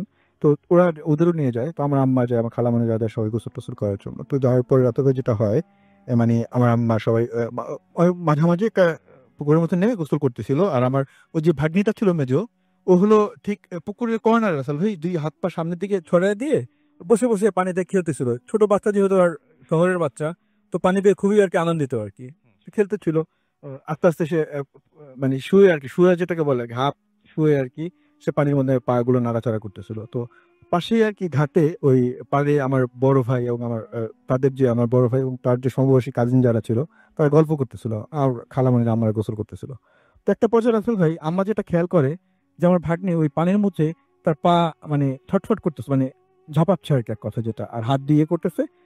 মনে হচ্ছে সে পানির মধ্যে ডুবে যাচ্ছে, কিন্তু রাসেল ভাই তার মুখে আবার হাসি, মানে সে মনে হচ্ছে খেলতেছে। তাকে মানে এইরকম মানে 5 ফিটের মধ্যে 2 বার যখন ফলো করে রাসেল ভাই, তখন আসলে আমার আম্মা বুঝতে পারে, মনে হয় যে মানে একটু অস্বাভাবিক মনে হয় আমার আমার আম্মার কাছে। সে তাকে মনে হচ্ছিল আস্তে আস্তে পানির মধ্যে নিয়ে যাচ্ছে। তখন আমার আম্মা যখন বুঝতে পারে রাসেল ভাই, যখন আমার আম্মা চিৎকার দেওয়ার পরে আমার যে বড় ভাই পাশে দাঁড়ানো ছিল, সে মানে দৌড়ে গিয়ে ওকে ওঠানোর জন্য, টেনে ওঠানোর জন্য ট্রাই করে রাসেল ভাই। তো 5-6 বছরের একটা বাচ্চা, আসলে খুব স্বাস্থ্য খুবই কম ওর। তো খুব বড় জোর মনে হয় যে 12-15 কেজি ওজন হতে পারে রাসেল ভাই, সর্বোচ্চ আর কি। তো আমার ভাইয়া তো মানে ওকে উঁচু করতে পারতেছিল না রাসেল ভাই, আর ওর মুখগুলো বাঁকা হয়ে মানে মানে ডান দিক বাম দিক বাঁকা হয়ে যাচ্ছিল, কোনো কথা বলতেছিল না, এবং ওর সারা শরীর একদম ঠান্ডা। তো আমার মানে চিন্তা করলো হয়তো পানিতে এতক্ষণ ছিল এই জন্য ঠান্ডা হইতে পারে, কিন্তু ওই বাঁকা মুখটুক বাঁকা হয়ে যাচ্ছে, এবং ওর দৃষ্টিটা ছিল রাসেল ভাই মানে একটা দিকে, আকাশের দিকে, মানে দৃষ্টি ছিল একটা, এবং ওর কোনো কথা বলতেছিল না, মানে কোনো কিছু কোনো সাউন্ড করতেছিল না। আর শুধু মুখে মনে হচ্ছে বাঁকা হচ্ছে, কিন্তু মুখে হাসি আছে। তো ধরাধরি করে বাসায় নিয়ে যায় রাসেল ভাই। এরপর আমার যে বড় খালু ছিলেন ওখানে, উনি আল্লাহ একজন লোক, নামাজ 5 ওয়াক্ত নামাজ পড়ে, সে সে একটু ঝাড়ফুঁক করে, এরপরে মোটামুটি স্বাভাবিক হয় রাসেল ভাই।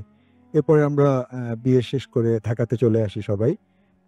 এরপর থেকে রাসেল ভাই কন্টিনিউ যেটা শুরু হয়, অ্যারাউন্ড মাসের মধ্যে 4 বার 5 বার বা বেশিও হতো কমও হতো, ওর হঠাৎ করে দেখা গেছে রাসেল ভাই ও খেলতেছে বা পড়তেছে যাই করতেছে, হঠাৎ করে রাসেল ভাই ওর একদম সারা শরীর, মানে ও শুধু এতটুকু বলতে পারতো রাসেল ভাই যে আমার সারা শরীর ঝিনঝি করতেছে, ঝিনঝি করতেছে।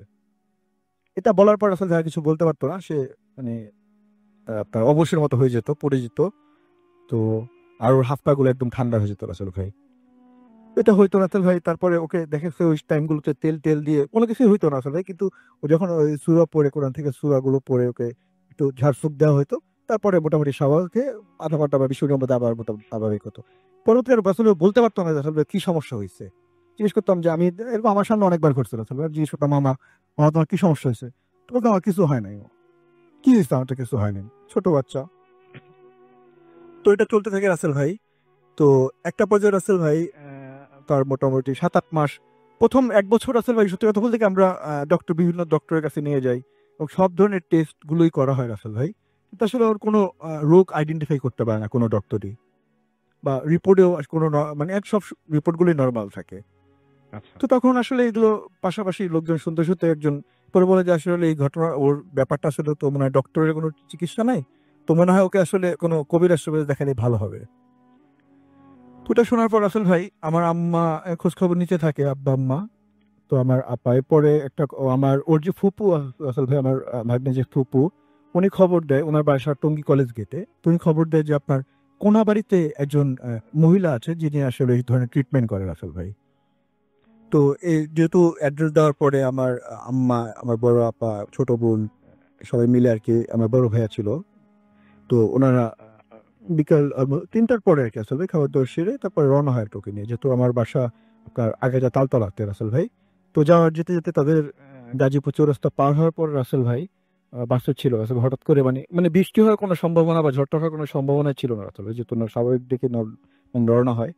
তো হঠাৎ করে গাজীপুর পার হওয়ার পরে রাসেল ভাই মানে প্রচন্ড ঝড় শুরু হয় রাসেল ভাই, এবং গাড়িটা ছোটখাটো একটা অ্যাক্সিডেন্ট করে, যে কারণে মানে কোনো কারণে আর ওনাকে দেখানো হয়নি রাসেল ভাই, ব্যাক করে চলে আসতে হয়।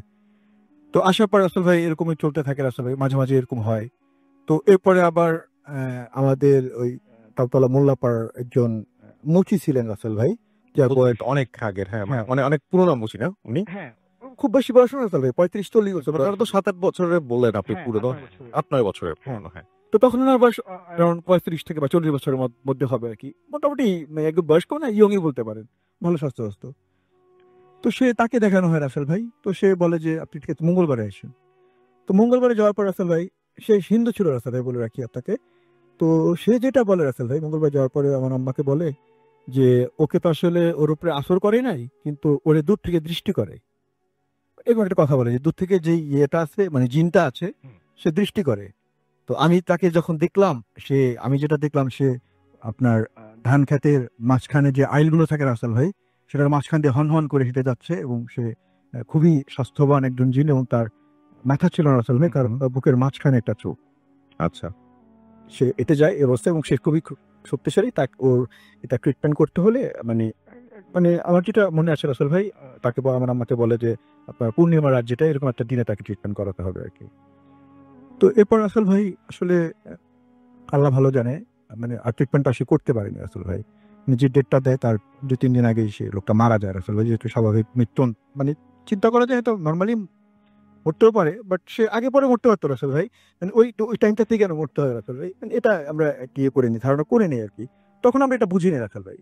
But পরবর্তী যখন আমরা ধারণা করতে পারি, তখন হলো রাসেল ভাই আমাদের আগ্রারগা আপনার আইডিবি ভবনের পাশে একটা পুরাতন কবরস্থান আছে রাসেল ভাই, এখানকার যে মসজিদ আছেন, এখানকার একজন হুজুর ছিলেন আর কি, খুবই উনি মানে পরিচিত লোক, যিনি তার বয়স ছিল অলমোস্ট 90 থেকে 100-এর মতো আর কি, খুবই নাম করা রাসেল ভাই।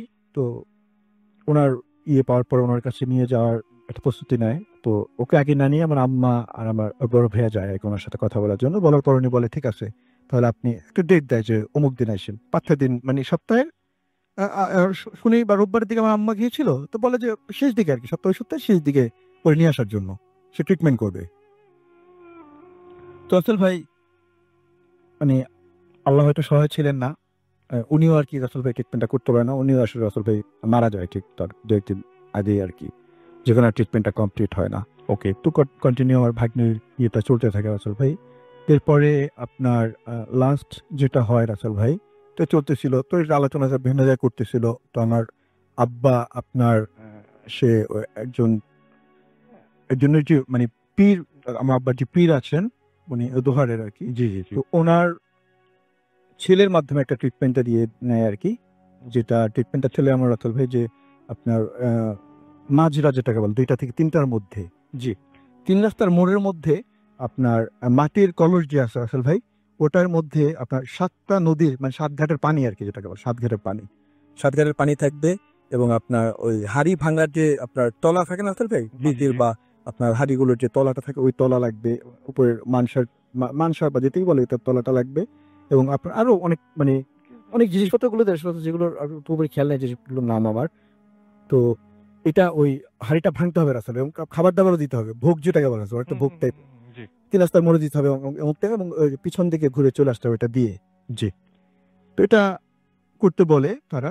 এরপরে রাসেল ভাই আমার আব্বা ওই কাজটা করে আর কি, আমাদের ঢাকাতে এখানেই করা হয়। এটার পর থেকে রাসেল ভাই ওর মোটামুটি স্বাভাবিক পর্যায়ে চলে আসে রাসেল ভাই। আর এখন ওর মানে এখন ক্লাস 9-এ পড়ে, মানে 7 পর্যন্ত লাগাতার হচ্ছিল রাসেল ভাই। এটা 7-এ ওঠার পরে এটা কাজটা করা হয় আর কি, করার পর থেকে এখন মোটামুটি স্বাভাবিক এখন হয়, কিন্তু খুবই কম রাসেল ভাই। ওকে, একটু নর্মাল হয়েছে এখন, অনেকটাই ভালো আর কি। Thank you so much. Thank you আপনাকে অনেক ধন্যবাদ আপনার ঘটনার জন্য। আশা করছি যে আপনাদের এই পর্যন্ত ঘটনা যা শুনলেন তা ভালো লেগেছে।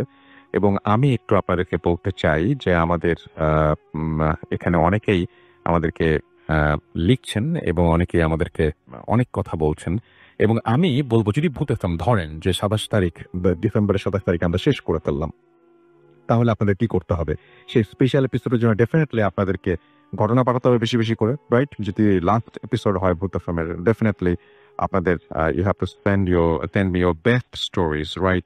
তো একটু প্রিপারেশন নেন এবং সেই জন্য বেস্ট ঘটনাগুলো পাঠিয়ে দিন আমাদের কাছে, যে যেখানে আছেন, যেভাবে আছেন। এবং প্রচুর ভিডিও আমাদের এই যে পেজটা রয়েছে, এই পেজে আপনারা পোস্ট করবেন আশা করব। এবং আমাদের যে লাইভটা আছে, লাইভের মধ্যে আমি বলেছি এই সম্পর্কে, এবং সেখানে আমি চাইবো যে আপনারা লিখেন এবং আপনারা সেখান থেকে আপনাদের ভিডিওগুলো পোস্ট করেন। আমি খুব খুশি হব আর কি। তো আমাদের এখানে বৈশাখী আশা লিখেছেন, লিসনিং ফ্রম বগুড়া। লতিফুল ইসলাম জয় আমাদের লিখেছেন যে লবণ ছাড়া তরকারি আর ভূত এফএম ছাড়া শুক্রবার। যাই হোক, বব ডিলান আমাদের বলেছেন প্লিজ। আচ্ছা আচ্ছা, অনেকে আমাদের এখানে রিকোয়েস্ট করছেন বিভিন্নভাবে, আমি দেখতে পাচ্ছি, আমি প্রত্যেকটাই পড়ছি। স্টোরিগুলো জোস্ট হচ্ছে লিখেছেন আমাদেরকে শেখ মাহফুজুর হৃদয় আমাদের সাথে আছেন দেখতে পাচ্ছি। আজকে দেখতে পাচ্ছি একটা মানে খুব অদ্ভুত ব্যাপার, সেটা হচ্ছে যে অনেকেই লিখেছেন আজকে, মানে অনেকেই লেখেন যে এই ঘটনা ভালো লাগলো, এই ঘটনা ভালো লাগলো, অনেকে লেখেন যে আগের এপিসোড ভালো ছিল। আজকে এই ভিডিওটা নিয়ে যে সবাই পজিটিভ কমেন্ট দিচ্ছে, এবং কেউ আসলেই, আমরা সবাই ভূত এফএমের সম্পর্কে যখন প্রশংসা করি সেটাও আমরা আমাদের ভূত এফএমের ভালোর জন্য করি। আমরা যখন কোনো কিছু নেগেটিভ বলি সেটাও চাই যে আমরা আরো বেশি ভালো হোক, সেই জন্যই বলি। ভূত এফএম প্রতি যে ভালোবাসা আপনাদের, সেটা আমরা এখানে দেখতে পাচ্ছি এবং খুব ভালো লাগছে। এবং আজকে সবাই দেখতে পাচ্ছি যে একই কথা বলছেন, সবার ভাষা এক, সবার কথা এক, সবার সবকিছু এক। তো যাই হোক, আমি যেটা করব সেটা হচ্ছে একটা ছোট্ট বিরতিতে যাব, এবং বিরতির পরে আবারও ফিরে আসবো, একটা অডিও ক্লিপ শোনাবো আপনাদেরকে চমৎকার, এবং তারপরে আবারও ফিরে আসবো। সেই পর্যন্ত আশা করছি আমাদের সঙ্গে থাকবেন। স্টে টিউনড রেডি ফর টিরেটা ফ্যাম অ্যান্ড ডু। রসুল ভাই, আশা করি ভালো আছেন। আমি রিফাত বসুন্ধরা থেকে বলছি। তো আমি কলকাতার কয়েকটা ঘটনা আজকে লিসনারদের সাথে শেয়ার করতে চাই। তো ঘটনাগুলো আমার এক বন্ধুর মুখ থেকে শোনা, সৃজার মুখ থেকে শোনা। আর ঘটনাগুলো বেশিরভাগই সৃজার মায়ের ঘটনা, আর দু একটা ঘটনা ওর সাথে ঘটেছে। তো আমি সরাসরি ঘটনায় চলে যাচ্ছি। প্রথম যে ঘটনাটা সেটা হচ্ছে আজ থেকে প্রায় 24-25 বছর আগের ঘটনা। সৃজার মা তখন প্রেগনেন্ট, তো সৃজার জন্মের আগে আর কি। তো আন্টি তখন প্রেগনেন্ট ছিলেন। তো উনি কলকাতা মেডিকেল কলেজে ভর্তি ছিলেন ডেলিভারির জন্য। তো কলকাতা মেডিকেল কলেজ অনেক দিনের পুরনো একটা হসপিটাল, অনেক অনেক পুরনো। ওই ব্রিটিশ আমল থেকে যখন ফার্স্ট কলকাতা শহর স্টার্ট হয়েছে তখন একটা হসপিটাল, অনেক এনশিয়েন্ট এবং অনেক পুরনো একটা কমপ্লেক্স। তো ওখানে আন্টি যেই কেবিনটাতে ছিলেন ওখান থেকে টয়লেটটা বেশ দূরে ছিল। তো ওখানে যে আয়া মাসিরা আছেন ওনারা আন্টিকে বলে রেখেছিলেন যে যখন টয়লেটে যাওয়ার দরকার পড়বে উনি যেন রাতের বেলা আয়া মাসিদেরকে ডেকে ওনাদের কাউকে একজনকে নিয়ে তারপর টয়লেটে যায়। কিন্তু একদিন রাতে আন্টি টয়লেট পেল, আর আন্টি কি করলেন, আন্টি আর আয়া মাসিদেরকে ডাকলেন না, আন্টি সরাসরি নিজেই চলে গেলেন একা একা। হেঁটে হেঁটে আস্তে আস্তে হেঁটে হেঁটে উনি টয়লেটের সামনে চলে গেলেন। তো উনি যখন টয়লেটে ঢুকছেন তখন দেখলেন যে আরো 20-25 জন মহিলা টয়লেটে ঢুকছে। উনি প্রথমে একটু ভয় ভয় পাচ্ছিলেন যে একা একা টয়লেটে যাচ্ছি, কিন্তু উনি যখন ওখানে যেয়ে দেখলেন যে আরো 15-20 জন মহিলা ঢুকছে টয়লেটে, তখন উনি মনে একটু সাহস পেলেন। ঠিক আছে, তো উনি ঢুকলেন টয়লেটে, যে ঢুকে দেখলেন যে ওই মহিলাগুলো টয়লেটের যে অনেকগুলো স্টল থাকে না, একটা টয়লেটের ভিতরে তো অনেকগুলো ডিফারেন্ট স্টলস থাকে, তো ওনার ওই মহিলাগুলো সবগুলো স্টলে ঢুকে গেছে এবং ওনার জন্য আর জায়গা নেই, উনি ঢুকতে পারলেন না। ফাইন, এখানে একটা কনফিউশন আছে যেটা আমি আন্টিকে জিজ্ঞেস করেছিলাম, তিনিও জিজ্ঞেস করেছিল যে ওখানে কয়টা স্টল ছিল, যে 15-20 জন ঢুকেছে তার মানে এতগুলো স্টল কি ছিল? তো আন্টি বললেন 15-20 জনের 5-6টা স্টল ছিল, তারপর আলাদা জায়গা ছিল আর গোসল করার জন্য আলাদা জায়গা ছিল। সো আন্টির মাথায় তখন এই জিনিসটা আসেনি যে 15-20 জন কোথায় গেল। যাই হোক, তো ওনারা সবাই ঢুকে গেলেন। তো আন্টি বাইরে দাঁড়িয়ে ওয়েট করছেন। তো আন্টি বললেন যে ঠিক আছে, আপনারা যখন বেরোবেন তখন আমি ঢুকবো, ওনাদেরকে বললেন। তো ওরা ভিতর থেকে সমস্বরে সবাই একসাথে 15-20 জন মহিলা সমস্বরে বললো হুম হুম এরকম। ঠিক আছে, আন্টি তখন ওয়েট করছে। তারপর আরেকটু পরে যখন ওরা বেরোচ্ছেই না, 8-10 মিনিট হয়ে গেছে, ভিতর থেকে কলে পানি পড়ার শব্দ আসছে কিন্তু ওরা বেরোচ্ছে না। তখন আন্টি বলল যে আপনারা কি আছেন, বের হবেন আপনারা? তখন বলল আপনারা কি আছেন, আপনারা কি একটু বের হবেন তাড়াতাড়ি, আমার একটু যেতে হবে। আবার সমস্যরে সবাই বলল হুম হুম এরকম। তো তারপর আন্টি ওয়েট করছেন বের হচ্ছে না। তারপর একটা সময় কলে পানি পড়ার শব্দ বন্ধ হয়ে গেছে, তাও বের হচ্ছে না। তারপর আন্টি আবার জিজ্ঞেস করলেন যে আপনারা কি আছেন? আর কোনো সারা শব্দ নেই। তারপর আন্টি যে একটু কনফিউজড হয়ে গেলেন যে কোথায় গেল ওরা। তো আন্টি যে একটা একটা করে স্টল, একদম কর্নারের স্টলটা দেখলেন আন্টি যে একটু ভেজানো, মানে আগে পুরোটা বন্ধ ছিল কিন্তু এখন উনি দেখছেন যেন একটু ভেজানো। তো উনি কি করলেন, উনি যে টান দিয়ে খুলে ফেললেন, খুলে দেখেন যে না, কেউ নেই। তারপর উনি আস্তে আস্তে সবগুলো স্টল দেখতেন ভেজানো, সবগুলো স্টল একটা একটা করে খুলে খুলে দেখলাম যে না, একটার ভিতরেও কেউ নেই। তখন উনি প্রচন্ড ভয় পেয়ে গেলেন। উনি তাড়াতাড়ি দৌড়ে কোনো মতে ওনার কেবিনে আসলেন। এসে হাঁপাতে হাঁপাতে তারপর আয়া মাসিকে বললেন সব ঘটনা। আয়া মাসি শুনে খুব রেগে গেলেন যে আপনাকে আমি বারবার বলেছি আপনি প্রেগনেন্ট মহিলা, তার উপরে রাতের বেলা হসপিটালে আপনি একা একা ওই জায়গায় যাবেন না, আপনি কেন একা একা গেলেন? এতদিনের পুরনো হসপিটাল, কত কিছুই থাকতে পারে, আর আছেও, এই জন্যই আমি আপনাকে বারবার সতর্ক করেছি, আপনি তাও কেন গেলেন? তো এই ছিল একটা কাহিনী রাসেল ভাই। আর আন্টির সাথে আরো অনেকগুলো ডিফারেন্ট স্টোরিজ আছে। আরেকটা হচ্ছে আন্টির ছোটবেলার কাহিনী। ছোটবেলা বলতে আন্টির বয়স তখন তরুণী আর কি, উনি 17-18 বছরের তরুণী। তো আন্টির যে বাবা ছিলেন, ওনার একটা শখ ছিল, যে শখ বা অভ্যেস বলেন, যে সব সময় উনি রাত্রে 2টা-3টার দিকে ঘুম থেকে উঠে চা বানিয়ে খেতেন। তো আন্টি যেহেতু বাবার অনেক আদরের মেয়ে ছিলেন, তো উনিও তখন 2টা-3টায় রাত বাবার সাথে উঠে যেতেন, উঠে বাবাকে হেল্প করতেন চা বানানোতে, আর উনিও বাবার সাথে চা খেতেন। তো একদিন হয়েছে কি, উনি উঠেছেন বাবার সাথে, তো চা বানানো হয়ে গেছে, তো উনি আন্টি চিনি আনতে গেছেন চায়ের জন্য কিচেন থেকে। চিনি নিয়ে আসার সময় ওনার হাত থেকে চিনিটা পড়ে গেছে যখন, তো আন্টির বাবা বললেন যে এটা যেহেতু পড়ে গেছে মা, তুমি এটা আর ইউজ করার দরকার নেই, তুমি এটা ফেলে দিয়ে আসো। তো ওনাদের বাড়ি যেহেতু ছিল সেন্ট্রাল কলকাতায়, তো আগের দিনের যে বনেদি বাড়িগুলো থাকে না, তো ওগুলো বাড়ির সামনে বেশ কিছুটা জায়গা থাকে, বাউন্ডারির ভেতরে উঠোন টাইপের থাকে, আর উঠোনের একটা কর্নারে থাকে জঞ্জাল ফেলার জায়গা। তো আন্টি তিমিটা উঠিয়ে নিয়ে একটা ইয়েতে ওই জঞ্জাল ফেলার জায়গার দিকে বেরোতে যাচ্ছেন, বাসা থেকে বেরোয় ওই জঞ্জাল ফেলার জায়গায় চিনিটা ফেলে দিয়ে আসবেন। তো উনি যখন বেরোতে যাচ্ছেন দরজার সামনে, হঠাৎ করে দেখলেন যে একটা ছোট বিড়ালের বাচ্চা। তো উনি বিড়ালের বাচ্চাটাকে দেখে বললেন যে যা হিস ঈশ্বর। তো এটা শুনে আবার আন্টির বাবাও চলে আসছে। এসে উনিও যখন দেখলেন বিড়ালের বাচ্চাটা, উনি রেগে গেলেন। এটার পিছনে একটা কারণ ছিল।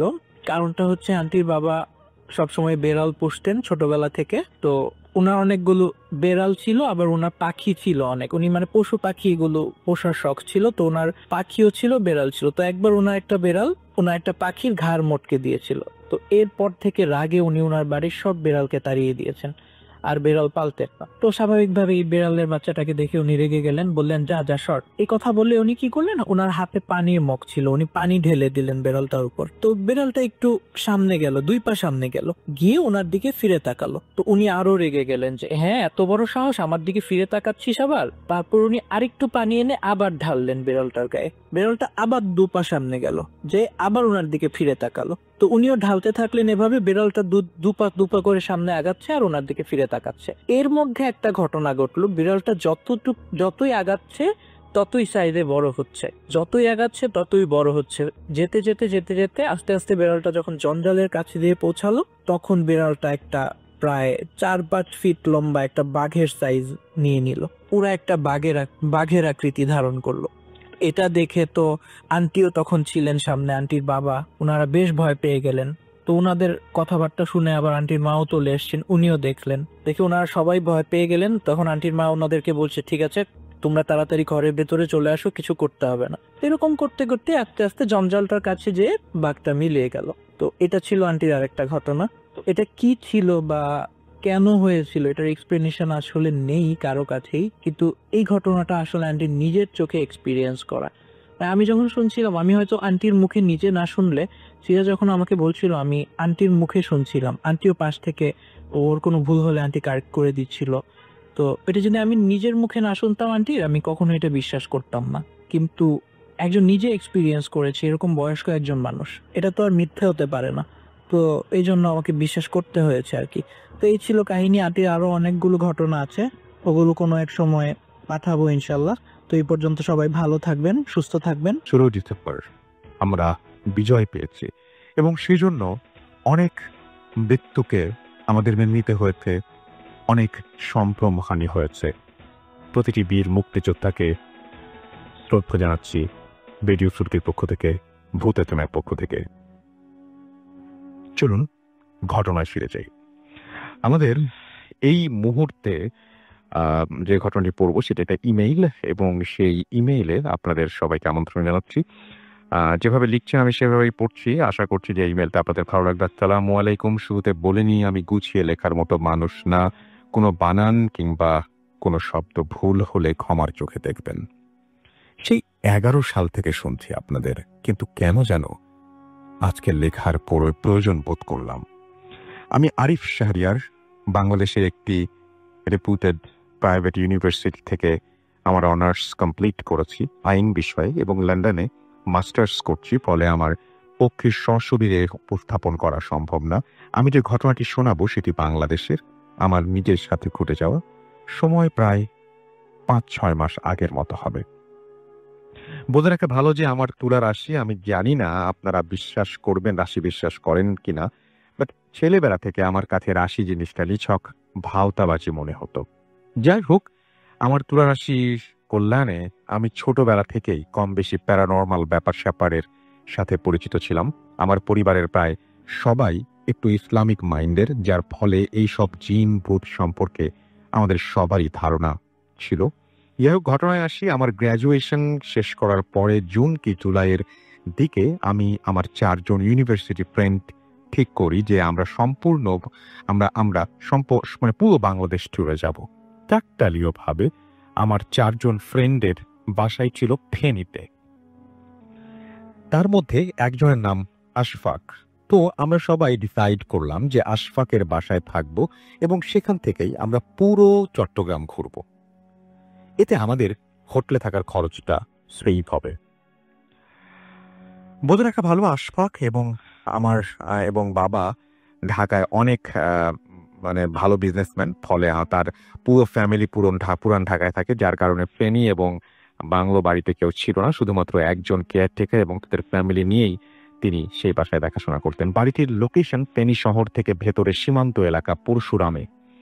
বাড়ি থেকে রাতের বেলায় ভারত সীমান্ত স্পষ্ট দেখা যায়, ভারত বাংলাদেশ সীমান্ত স্পষ্ট দেখা যায়।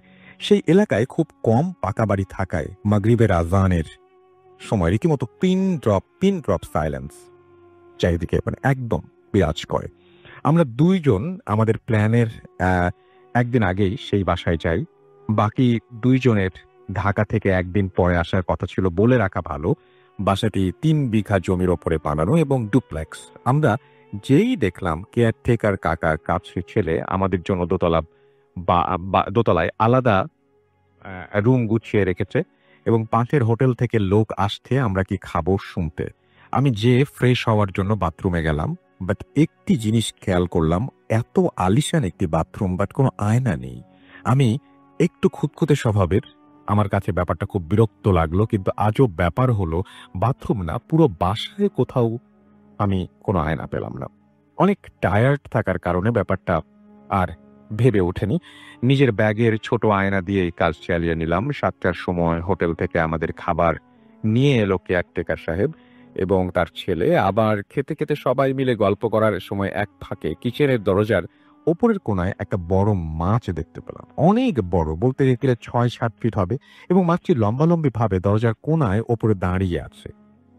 মাছটি দেখে আমাদের দেখা টিপিক্যাল কোনো মাছ মনে হলো না, অনেকটা রূপচাঁদা মাছ, কিন্তু শরীরটা ছোপ ছোপ ডোরা কাটা। বাসায় নতুন হওয়ার কারণে আমি ভাবলাম এটা হয়তো কোনো শোপিস টোপিস হবে। আমি আশফাককে ডাকতে যেই দেখলাম মাছটি নিচে পড়ে গেল। এইটা দেখে আমি প্রচুর ভয় পেলাম। আমার সামনে থাকা প্লেট রীতিমতো পড়ে গেল নিচে। সবাই অবাক হলো। কি, আমি প্যানিক করতে করতে সবাইকে বললাম, বাট খেয়াল করলাম কেয়ারটেকার চাচা আমার কথায় একটু ইতস্তত হলেন না। উল্টো তিনি বললেন, মনে হয় বাঁধনগুলো আবার লাগাতে হবে। এই কথার মানে আমি তখনও বুঝে উঠতে পারিনি। খাওয়া দাওয়া শেষ করে তিনটি আলাদা আলাদা রুমে ঘুমাতে যাই। বলে রাখি, আমার স্মোক করার অভ্যাস থাকায় ব্যালকনিটাওয়ালা রুমটাতে আমি যাই। ভোর 3টা কিংবা 3:30 দিকে আমার ঘুম ভেঙে যায়, কোনো শব্দে না। আমি লাইট অন করলাম, দেখলাম পুরো ভিজে আছে এবং ফ্যান ফুল স্পিডে দেয়া। আমি উঠে বসে খেয়াল করলাম আমার গা এবং বিছানা জুড়ে ভেজা। আমার ঘুম কাটিয়ে সেন্স আসার পর আমি বুঝতে পারলাম এগুলো পানি কিংবা ঘাম না, এগুলো গোলাপ জল। আমি কিছু বুঝে ওঠার আগেই দেখলাম খাটের নিচ থেকে একটা সাদা বিড়ালের মতো কিছু দেখতে, পুরোপুরি বিড়ালও না, একটা প্রাণী চলে গেল আমার খাটের নিচের দিকে। আমি এইটা দেখে এত ভয় পাই যে চিৎকার করে পাশের রুমে চলে যাই, কিন্তু কাউকে না পেয়ে আমি নিচতলায় যেতে যেতে সেন্সলেস হয়ে যাই। সকালে জ্ঞান ফিরলে আশফাক প্রথমেই আমাকে বলে, কোনো কিছু জিজ্ঞেস না করে, তোর কাপড়ের ব্যাগ কোথায়? আমি একটু বিরক্ত হয়ে জিজ্ঞেস করি। ও আমাকে বলে, সত্যি করে বলতো, তুই তোর কোন আয়না এনেছিস আজকে? আমি বিরক্ত হয়ে বলি, ভাই আমার জীবন যায় আর তুই আছিস আয়না নিয়ে। আশফাক আমাকে শুধু একটা কথাই বলে, শুধু তোর না, আমাদের সবার জীবন যায়, তাড়াতাড়ি আয়নাটা নিয়ে নিতে আয়। আমি উঠে নিচে যেতেই দেখি কয়েকজন হুজুর আর এতিম বাচ্চা। দেখে মনে হচ্ছে বাসায় মিলাদ। আমি আয়না নিয়ে যেতেই আমার কাছ থেকে হুজুর ছৌ মেরে আয়নাটা নিয়ে নেন। তারপর সেটি হ্রদে ধোয়া পানিতে ফেলে একটা কয়লা দিয়ে ভেঙে গেলে একটি কয়লা দিয়ে ভেঙে গেল বা কিছু একটা লিখেছেন উনি। আমি খুব বিরক্ত হয়ে আশফাককে বললাম, কি হচ্ছে? ও আমাকে বলে, ঢাকায় যাওয়ার পথে সব বলবো। আমি যেন 1 ঘন্টার মধ্যে রেডি হই। পরবর্তীতে ঢাকায় যাওয়ার পথে আমি যে সব শুনলাম তাতে আমার রীতিমতো আটকে ওঠার পালা। প্রথমত, এই জায়গায় মোগল আমলে অনেক মানুষকে মারা হয়েছিল। পরবর্তী তাতে দাদারা এই জায়গার বাড়ি বানাতে চাইলে যেই কাজটা শুরু করত, কোনো না কোনোভাবে বাধার শিকার হতো। আশফাকের বাবা 2009 সালে এই বাড়িটি বানায়। এই বাড়িতে ওঠা ঠিক 13 দিন পর তার দাদি মারা যান এবং আরো আশ্চর্যের ব্যাপার, তার ঠিক 13 ঘন্টা পর তার নানা স্ট্রোক করে মারা যান। এরপরে তার মামা খালারা ওই বাসায় অনেক সমস্যা ফেস করতেন এবং এক পর্যায়ে তারা কুষ্টিয়া থেকে বড় হুজুর আনেন। হুজুর বলেন যে সেই বাসায় 888,000 জিন বাস করে এবং তিনি আরো বলেন যে এই জিন এই বাসার মধ্যেই অন্য মাত্রায় বা ডাইমেনশনে বাস করে, ফলে তাদের কোনোভাবেই তাড়ানো সম্ভব না। হুজুর আরও বলেন যে বাসার সকল জিনিস যেগুলো প্রতিফলন করে সেগুলো সরাতে হবে, অর্থাৎ বাসায় এমন কোনো জিনিস রাখা যাবে না যেগুলো নিজের চেহারা দেখা যায় কিংবা আলোক শিখা প্রতিফলন করে, কারণ এই সব জিনিস নাকি তাদের ডাইমেনশনে সাথে আমাদের ডাইমেনশনের সংযোগ তৈরি করে দেয়। আমি আয়না নিয়ে যাবার ফলে আমার আয়না দিয়ে সেই সব জিন পুনরায় আবার আমাদের ডাইমেনশনে আসার রাস্তা পায়, যার ফলে ওই দিন বাসার বন্ধ বাঁধন খুলে গিয়ে এবং কিচেনে মাছ রূপে কাউকে দেখেছিলাম। আমি আশফাককে শেষ একটা কথা বলেছিলাম যে তাহলে কেয়ারটেকার কাকা বাসায় কিভাবে থাকে। আমাকে আশফাক বলেছিল তা মনে হয় এখনো আমার শরীরে কাঁটা দিয়ে ওঠে। ও বলল যে বাসায় কোনো কেয়ারটেকার থাকে না, যিনি ছিল তিনি 1 বছর আগে এই বাসায় মারা গেছেন সাপের কামড়ে। তার ফ্যামিলি এখন ঢাকায় আশফাকদের বাসায় থাকে আর তার ছেলে ফেনী শহরে টিএনজি চালায়। আমি জানি না এটি ভয়ের কিনা, বাট আমার কাছে অনেকটা আনসলভড মিস্ট্রি। আমার জীবনে অনেক ঘটনা আছে, একদিন সময় করে ভয়েস মেইলে দিব। আমার জন্য দোয়া করবেন। ভূত এফএমের জন্য শুভকামনা। আরিফ শাহরিয়ার লিখেছেন লন্ডন থেকে। অলরাইট, সো আপনাকে অনেক অনেক ধন্যবাদ আপনার ইমেইলের জন্য। আমরা যেটা করবো, একটা ছোট্ট বিরতি নিয়ে আবারও ফিরে আসবো এবং আশা করছি সেই পর্যন্ত আমাদের সঙ্গে থাকবেন। স্টে টিউনড টু রেডিও ফুর্তি এডিট এফএম। খুব ছোট্ট বিরতি কিন্তু, করা বা না করাটা আপনার ব্যাপার। You are listening to radio Foorti FM. আমরা চলে যাবো সরাসরি আমাদের নতুন অতিথির কাছে। আপনার নামটা প্লিজ একটু বলবেন, কোথা থেকে এসেছেন সেটা বলবেন, তারপর আপনার ঘটনায় যাবো। জি, ধন্যবাদ রাতুল ভাই। You're most welcome. রাজীব, এসেছি গাজীপুর থেকে, আর আমার হোম ডিস্ট্রিক্ট হচ্ছে টাঙ্গাইল। জি। তো আজকে আমি যে ঘটনাটি শেয়ার করব এটি আমার সংগ্রহ করা একটি ঘটনা। এটি গাজীপুরের একটি ঘটনা। আর যার সাথে আসলে ঘটনাটি ঘটে তিনি একজন বাঁশি বাদক এবং তিনি খুব সুন্দরভাবে তিনি বাঁশি বাজান এবং বিভিন্ন টিভি প্রোগ্রামেও সে বাঁশি বাজাতে। সো এই ঘটনাটি তার সাথে ঘটে 1983 সালের দিকে। সো তখন আমরা জানি যে স্বাভাবিকভাবে গাজীপুরের যে এখন যে ক্রাউডেড যে ব্যাপারটা এটা কিন্তু ছিল না, তখন আসলে অনেক উন্মুক্ত একটা প্লেস ছিল গাজীপুর। সো আমার আমার যে যে যার কাছ থেকে আমি আসলে ঘটনাটি সংগ্রহ করি তার বাসা গাজীপুরের টঙ্গীর কোনো একটি স্থানে, আমি আসলে নামটি মেনশন করছি না রাতুল ভাই। তো তার বাসায় তার দুঃসম্পর্কের একটি মামা সে তার বাসায় থাকতেন এবং সেখান থেকে সে পড়ালেখা করতেন। সো উনি ওনার একটা বিশেষ গুণ ছিল কি, উনি অনেক সুন্দর বাঁশি বাজাতেন। জি, যে অনেক অনেক সুন্দর বাঁশি বাজাতেন এবং সে দিনের বেলায় আসলে বাঁশিটা বাজাতেন না, সে বাঁশি বাজাতেন রাতের বেলায়। এবং যখন সে বাঁশি বাজাতেন সে একটি নীরব কোনো একটা স্থান সে আসলে বেছে নিতেন, যেমন হাওরের পার বা বিলের পার। সো লোকটি ছিল অনেকটা শান্ত স্বভাবের এবং খুবই ভালো একজন মানুষ ছিলেন। জি, তো আহ, সে সেখানে থাকে, তাদের বাসায় থাকে সে বেশ কয়েক বছর। তো তারপর সে হঠাৎ করে একদিন সে বিয়ে করে ফেলে। জি, সে বিয়ে করে ফেলে এবং তাদের বাসায় সে চলে আসে তার বউ সহ একদম।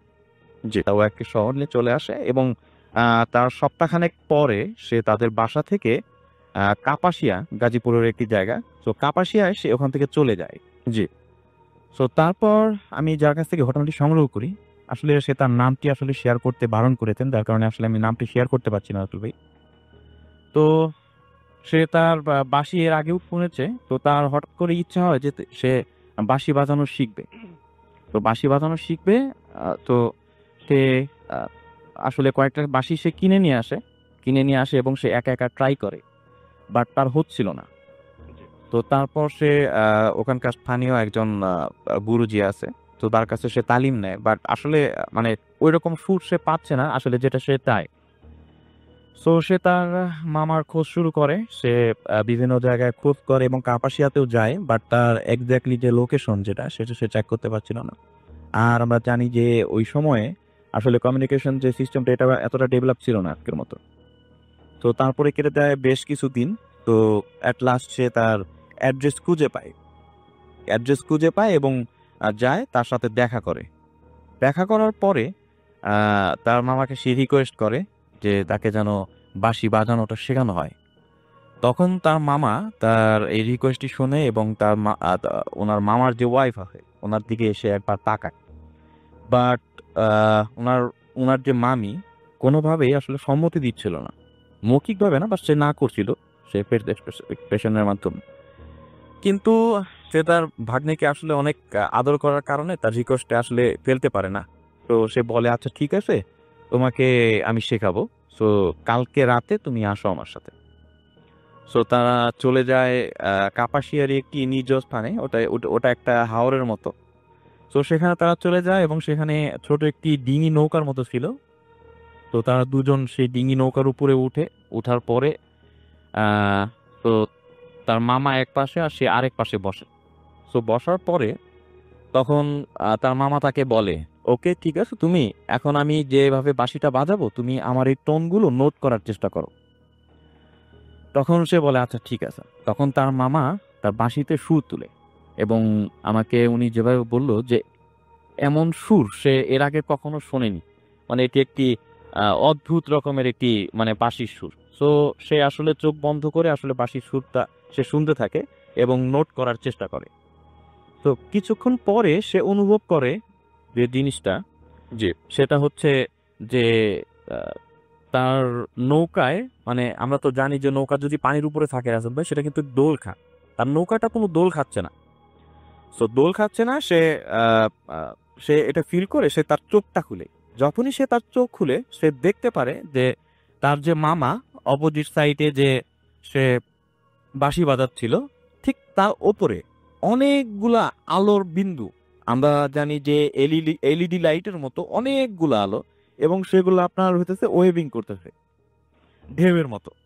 সো যখন সে এই জিনিসটা দেখে, দেখার পর সে তার উপরের দিকে তাকায়, তার মাথার উপরে তাকায় এবং দেখে সেম জিনিসটা তার মাথার উপরে, এবং সে প্রচন্ড ভয় পায়। প্রচন্ড ভয় পাওয়ার পরে সে একটা চিৎকার দেয় ওখানে। তো সে যখন ওখানে চিৎকার দেয়, তো সাথে সাথে ওই লাইটগুলো সবগুলো আকাশের দিকে উড়ে যেতে থাকে এবং তারা যে নৌকাটার উপরে আসলে বসেছিল সে নৌকাটা সজোরে পড়ে যায় পানির মধ্যে। এবং সে আমি যার কাছ থেকে ঘটনাটি সংগ্রহ করেছি সে মাথায় আঘাত পায়, নৌকার যে সাইড আছে সেখানে তার মাথায় বাড়ি লাগে এবং সে আঘাত পায়। তো তারপর তার যে মামা আছে, তার মামা সজোরে বলে ওঠে যে তোমাদের অনেকবার আমি বলেছিলাম যে আমার সাথে যদি কেউ আসে এভাবে কখনো তোমরা সামনে আসবে না আর এভাবে তোমরা ডিস্টার্ব করবে না, তো তারপরেও তোমরা শুনলে না। তো সে অনেকটা মানে রাগান্বিত ভাবে সে কথা বলে। তো তারপর তারা চলে যায় বাসায়। তারপর চলে যাওয়ার পর তার ভাগ্নেকে সে বলে যে যে আজকে যে ঘটনাটা ঘটলো এটা তুমি আসলে কারোর সাথে শেয়ার করো না, আর তুমি আমার কাছ থেকে শেখার দরকার নাই, তুমি ভয় পাবা। তো তুমি বেটার তুমি অন্য কারো কাছ থেকে তুমি বাঁশি বাজানো শেখাটা কমপ্লিট করো। কিন্তু আমি যার কথা বলছি যে উনি নাসরবান্দা ছিলেন, উনি বললেন যে না যাই হোক আমি এটা দেখে ছাড়বো আর আপনার কাছ থেকে আমি শিখবো। তো তারপর মানে উনি কোনোভাবেই তাকে ছাড়লেন না। তারপরে তার মামা তাকে বলে যে আচ্ছা ঠিক আছে তুমি তুমি আগে সুস্থ হও তারপর এটা দেখা যাবে। সো তারপরে 2 দিন পার হয়। 2 দিন পার হওয়ার পরে তারা বলে যে ঠিক আছে ওই দিন যখন এই ঘটনাটা ঘটছে ওই পানির উপরে নৌকার মধ্যে, সো আমরা ওদিকে আর যাবো না, আমরা ডাঙায় কোথাও আজকে প্র্যাকটিস করব। তো তারপর তারা চলে যায় আর একটি মানে শুকনা জায়গা, একটি মাঠের মতো, খোলা মাঠের মতো, সেখানে আপনার মানে খুব এই যে বালির মতো আর কি, মানে চারপাশে ঘাস বাট ওই জায়গাটা বালির মতো, বাট আপনার কি শুকনা টাইপের, অনেক সুন্দর একটা জায়গা, কার্পেটের মতো। তো সেখানে তারা বসার পরে তার মামা আবার বাঁশিতে সুর তুলে। যখন তার মামা বাঁশিতে সুর তুলে তার কিছুক্ষণ পর সে দেখতে পায় যে তাদের যে প্লেস, সেই প্লেস থেকে প্রায় 20 থেকে 30 ফিট দূরে মানে একটা মিররের মতো হলো সেখানে, এবং সেখান থেকে একটি মেয়ে ওই মিরর ওখান থেকে বের হয়ে আসলো এবং তার পরনে ছিল, সে বলল যে তার পরনে ছিল গোলাপি রঙের একটি জামা, আর তার শরীর থেকে মানে ওই অনেক আলোর বিচ্ছুরণ ঘটছে। তো এর মধ্যে একটা অবাক করা একটা জিনিস ঘটে, সেটা হচ্ছে সে বলল যে মেয়েটি ওখান থেকে বের হয়ে আসলো, হ্যাঁ, সে মেয়েটির চেহারার সাথে তার মামার যে ওয়াইফ তার চেহারার অনেকটাই মিল। তো অনেকটাই মিল। তো মেয়েটি যখন বের হয়ে আসলো এবং একটু কাছে আসতে তখনই তার মামা মানে তার বাঁশির সুর থামিয়ে দিয়ে বলল যে তোমাকে না বলেছি যে তুমি এভাবে আসবে না, আর যদি তোমার বাঁশি শুনতেই হয় সে তুমি দূরে গিয়ে শুনো। সো তারপর ওই দিন এভাবে গেল, তারা আবার বাসায় ফিরে আসে। বাসায় ফিরে আসার পরে তার মামা তাকে বলে যে আসলে আমি চেষ্টা করেছিলাম যে তোমাকে শেখানোর জন্য, মনে হয় হবে না। তো আর এখানে যে ব্যাপারগুলো ঘটলো সেগুলো আসলে তুমি আসলে কারোর সাথে শেয়ার করো না, আমি জীবিত থাকা অবস্থায় তুমি কারোর সাথে শেয়ার করো না। তারপরেও সে বললো যে আচ্ছা আচ্ছা ঠিক আছে, আপনি আমাকে বেসিক কিছু টোন আমাকে শেখান যেগুলো দিয়ে আমি মানে পরবর্তীতে একজন শিল্পী হতে পারি আর কি। তো সে তারপরেও সে তার মামার কাছে কিছুদিন থাকে এবং কিছু শিখে তার মামার কাছ থেকে কিছু কিছু নোট করে। বাট সে যে জিনিসটা বললো যে এখনো সে তার মামার মতো পারফরমেন্স করতে পারে নাই, এবং সে বলে যে আমি আমার মামার 10% আমি যাইতে পারিনি। এই ছিল রাসেল ভাই আমার প্রথম ঘটনা। তো ধন্যবাদ। Thank you so much. আমরা চলে যাবো আমাদের দ্বিতীয় অতিথির কাছে। আপনার নামটা একটু প্লিজ বলবেন, তারপরে আপনার ঘটনা যাব। আশা করছি যে তার ঘটনাটিও আপনাদের ভালো লাগবে। জি আমি তুষার, এসেছি মিরপুর 1 থেকে। জি। তো আমি এখন যে ঘটনাটা শেয়ার করব সেটা আমার সাথেই ঘটে যাওয়া একটা ঘটনা। তো এইটা 2013 সালের একটা ঘটনা। জি। এটা আমার সাথে ঘটে আমার গ্রামের বাসায়। আমার গ্রামের বাসা গাইবান্ধা জেলায় সাগাতা থানায়। তো ওইখানে আমি 2013 সালে আমাদের গ্রামের বাসাটা একটু বর্ণনা দিয়ে দিই। তখন আমাদের গ্রামের বাসায় একটা সামনে ছোট্ট একটা নদী ছিল, নদীটার নাম আলাই নদী। জি। তো ওই নদীর কারণে আর কি পারাপারের কোনো ব্রিজ ছিল না নদীতে। শীতকালে নদীতে পানি খুব কম থাকতো, এই জন্য আমরা অনেক সময় পানি কম থাকলে শীতকালে নদী পার হয়ে ওখান থেকে গ্রাম থেকে বাজারে যেতাম, কারণ ওই রাস্তাটা শর্টকাট হইতো। আর একটা রাস্তা ছিল ওইটা একটু ঘুরে হইতো, জন্য সবাই নদী পার হয়েই যাতায়াত করতো। জি। তো এই রাস্তাটাতে আমাদের গ্রাম থেকে বাজার পর্যন্ত এই ভিতরে কোনো বাড়ি ছিল না। জি। পাশে ছিল নদী রাস্তার এবং অন্য পাশে ছিল ধানের ক্ষেত। জি। তো এবং বাজার এবং আমাদের বাড়ির মাঝামাঝি অবস্থায় একটা অনেক পুরাতন একটা কবরস্থান ছিল, যেটা মোল্লেভিটা নামে পরিচিত, অনেকেই চিনবেন আমাদের এলাকার। তো এই নামকরণটার কারণ হচ্ছে যে গ্রামে অনেক আগে যে মোড়লরা ছিল তাদের ওখানে কবর দেওয়া হইতো, যদিও পরবর্তীতে আর কবর দেওয়া হয়নি, কিন্তু ওখানকার নদীর ভাঙনে কবরের স্থানের অর্ধেকটা নদী ভাঙনের মধ্যে চলে গেছে। তো এর আগে 3-4 দিন আগে একটা ছেলে বিষ খেয়ে আত্মহত্যা করছিল এবং তাকেও ওখানে কবর দেওয়া হয়। ওখানে বিশাল একটা গাছ ছিল, সেই গাছের নিচে ওখানে কবর দেওয়া হয় রাস্তার সাথেই। তো আমাদের নানির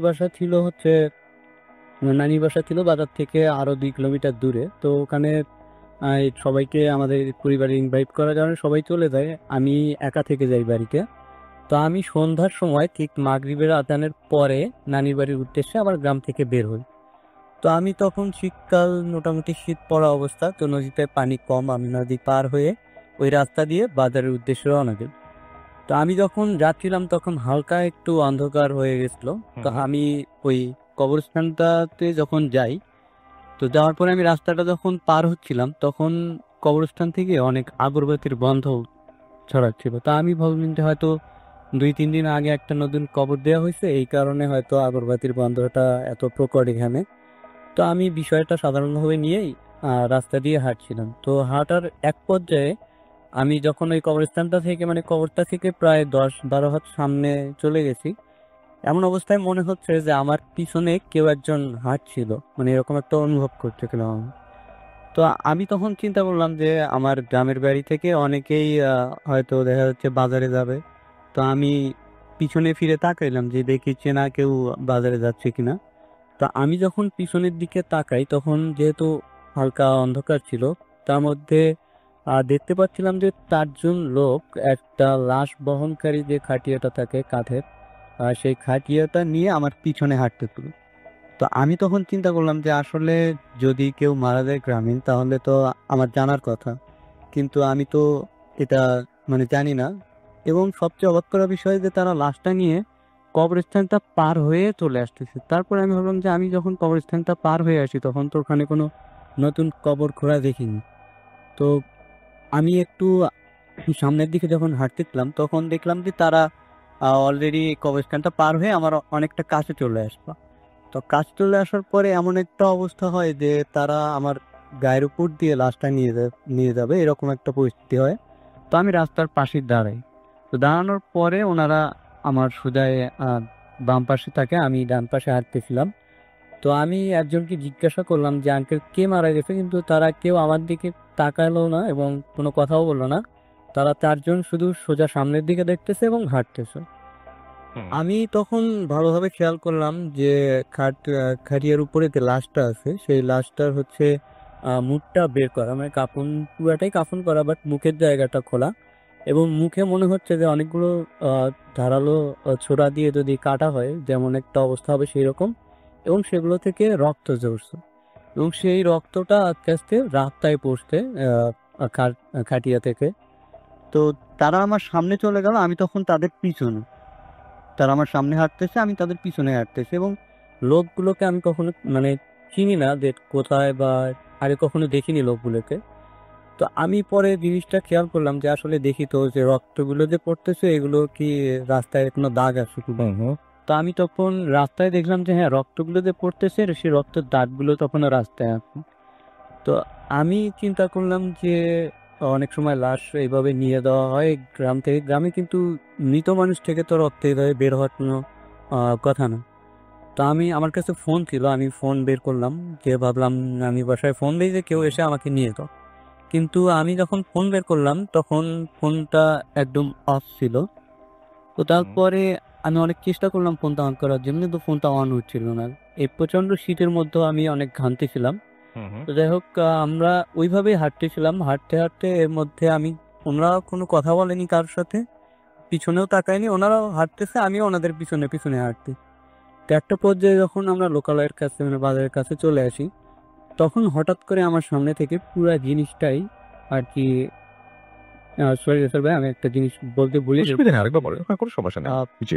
আমরা যখন একটু দূরে যাই, যাওয়ার পরে দেখি যে খাটিয়ার মধ্যে থেকে যে লাশটা ছিল সেই লাশটা খাটিয়ার মধ্যে আস্তে আস্তে উঠে বসে এবং উঠে বসে সে আমার দিকে সোজা তাকায় এবং তার চোখগুলো ছিল একদম রক্তবর্ণের মতো লাল আর হচ্ছে সেই অবস্থাতে তার গাল দিয়ে হচ্ছে রক্তগুলো বের হয়ে করতেছিল।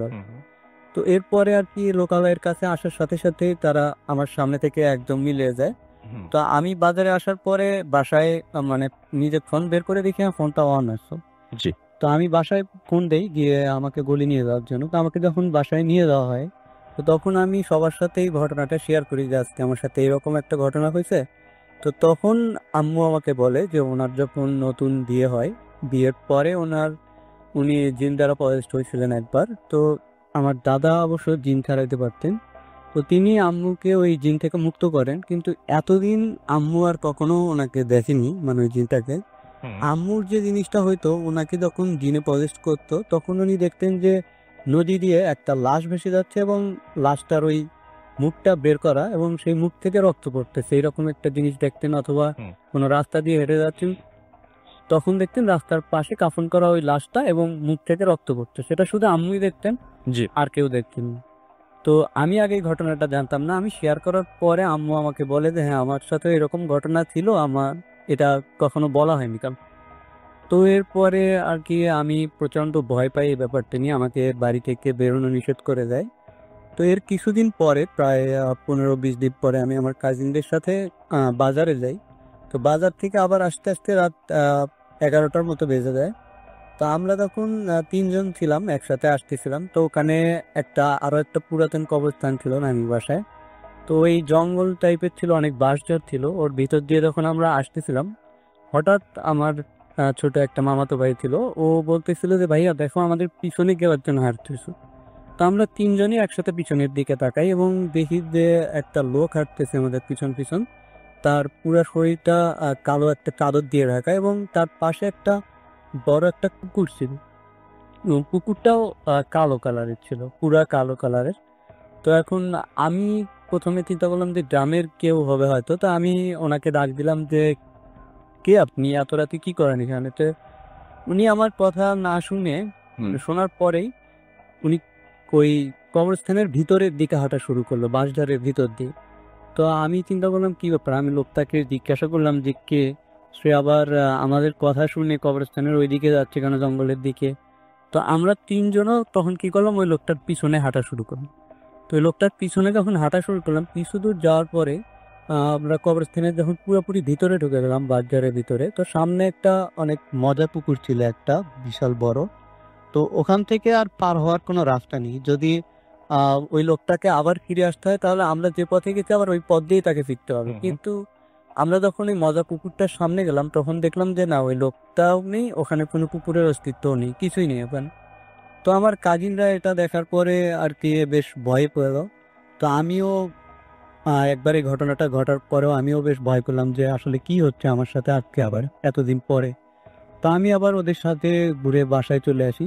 এরপরে কিছুদিন পরে আবার আমি আমার এক কাজিনের সঙ্গে এক জায়গা থেকে আসতেছিলাম, তখন বাইকে ছিলাম, তখনও রাত প্রায় 11টা-12টা এরকম একটা সময় ছিল, মধ্যরাতের দিকে। তো আমার কাজিন আমাকে বলতেছিল যে আচ্ছা আমরা কি একই রাস্তায় বারবার বাইক চালাচ্ছি নাকি? তা আমি বললাম যে না ভাই, আমরা তো একই রাস্তায় বাইক চালাচ্ছি না। তো বলতেছে আচ্ছা দেখ তো বাম পাশে একটা লোককে আমি মনে হচ্ছে যে 5 মিনিট পর পর লোকটাকে আমি ক্রস করে যাচ্ছি। তো আমি কিন্তু বাম পাশে তখন তাকালাম, দেখলাম যে প্রথমবার আমি যে লোকটাকে দেখেছিলাম কালো কুকুর সহ সেই লোকটা। তো আমরা আবার 5-6 মিনিট পরে আবার দেখতেছি যে রাস্তার বাম পাশে আবার ওই লোকটা দাঁড়ায় আছে কুকুর সহ। তো আমি তখন ভাইয়াকে কিছু বলিনি। তো আমরা বাড়িতে আসার পরে আমি আব্বু আম্মুকে আবার ঘটনাটা শেয়ার করলাম যে এখন এইরকম সমস্যা আমার হচ্ছে, আগের সমস্যাটা নেই, বাট এই সমস্যাটা আমার সাথে হচ্ছে। তো তখন তারা আমাকে একটা হুজুরের কাছে নিয়ে গেল। তো হুজুরের কাছে যাওয়ার পরে ওনাকে আমি সব ঘটনাগুলো শেয়ার করি।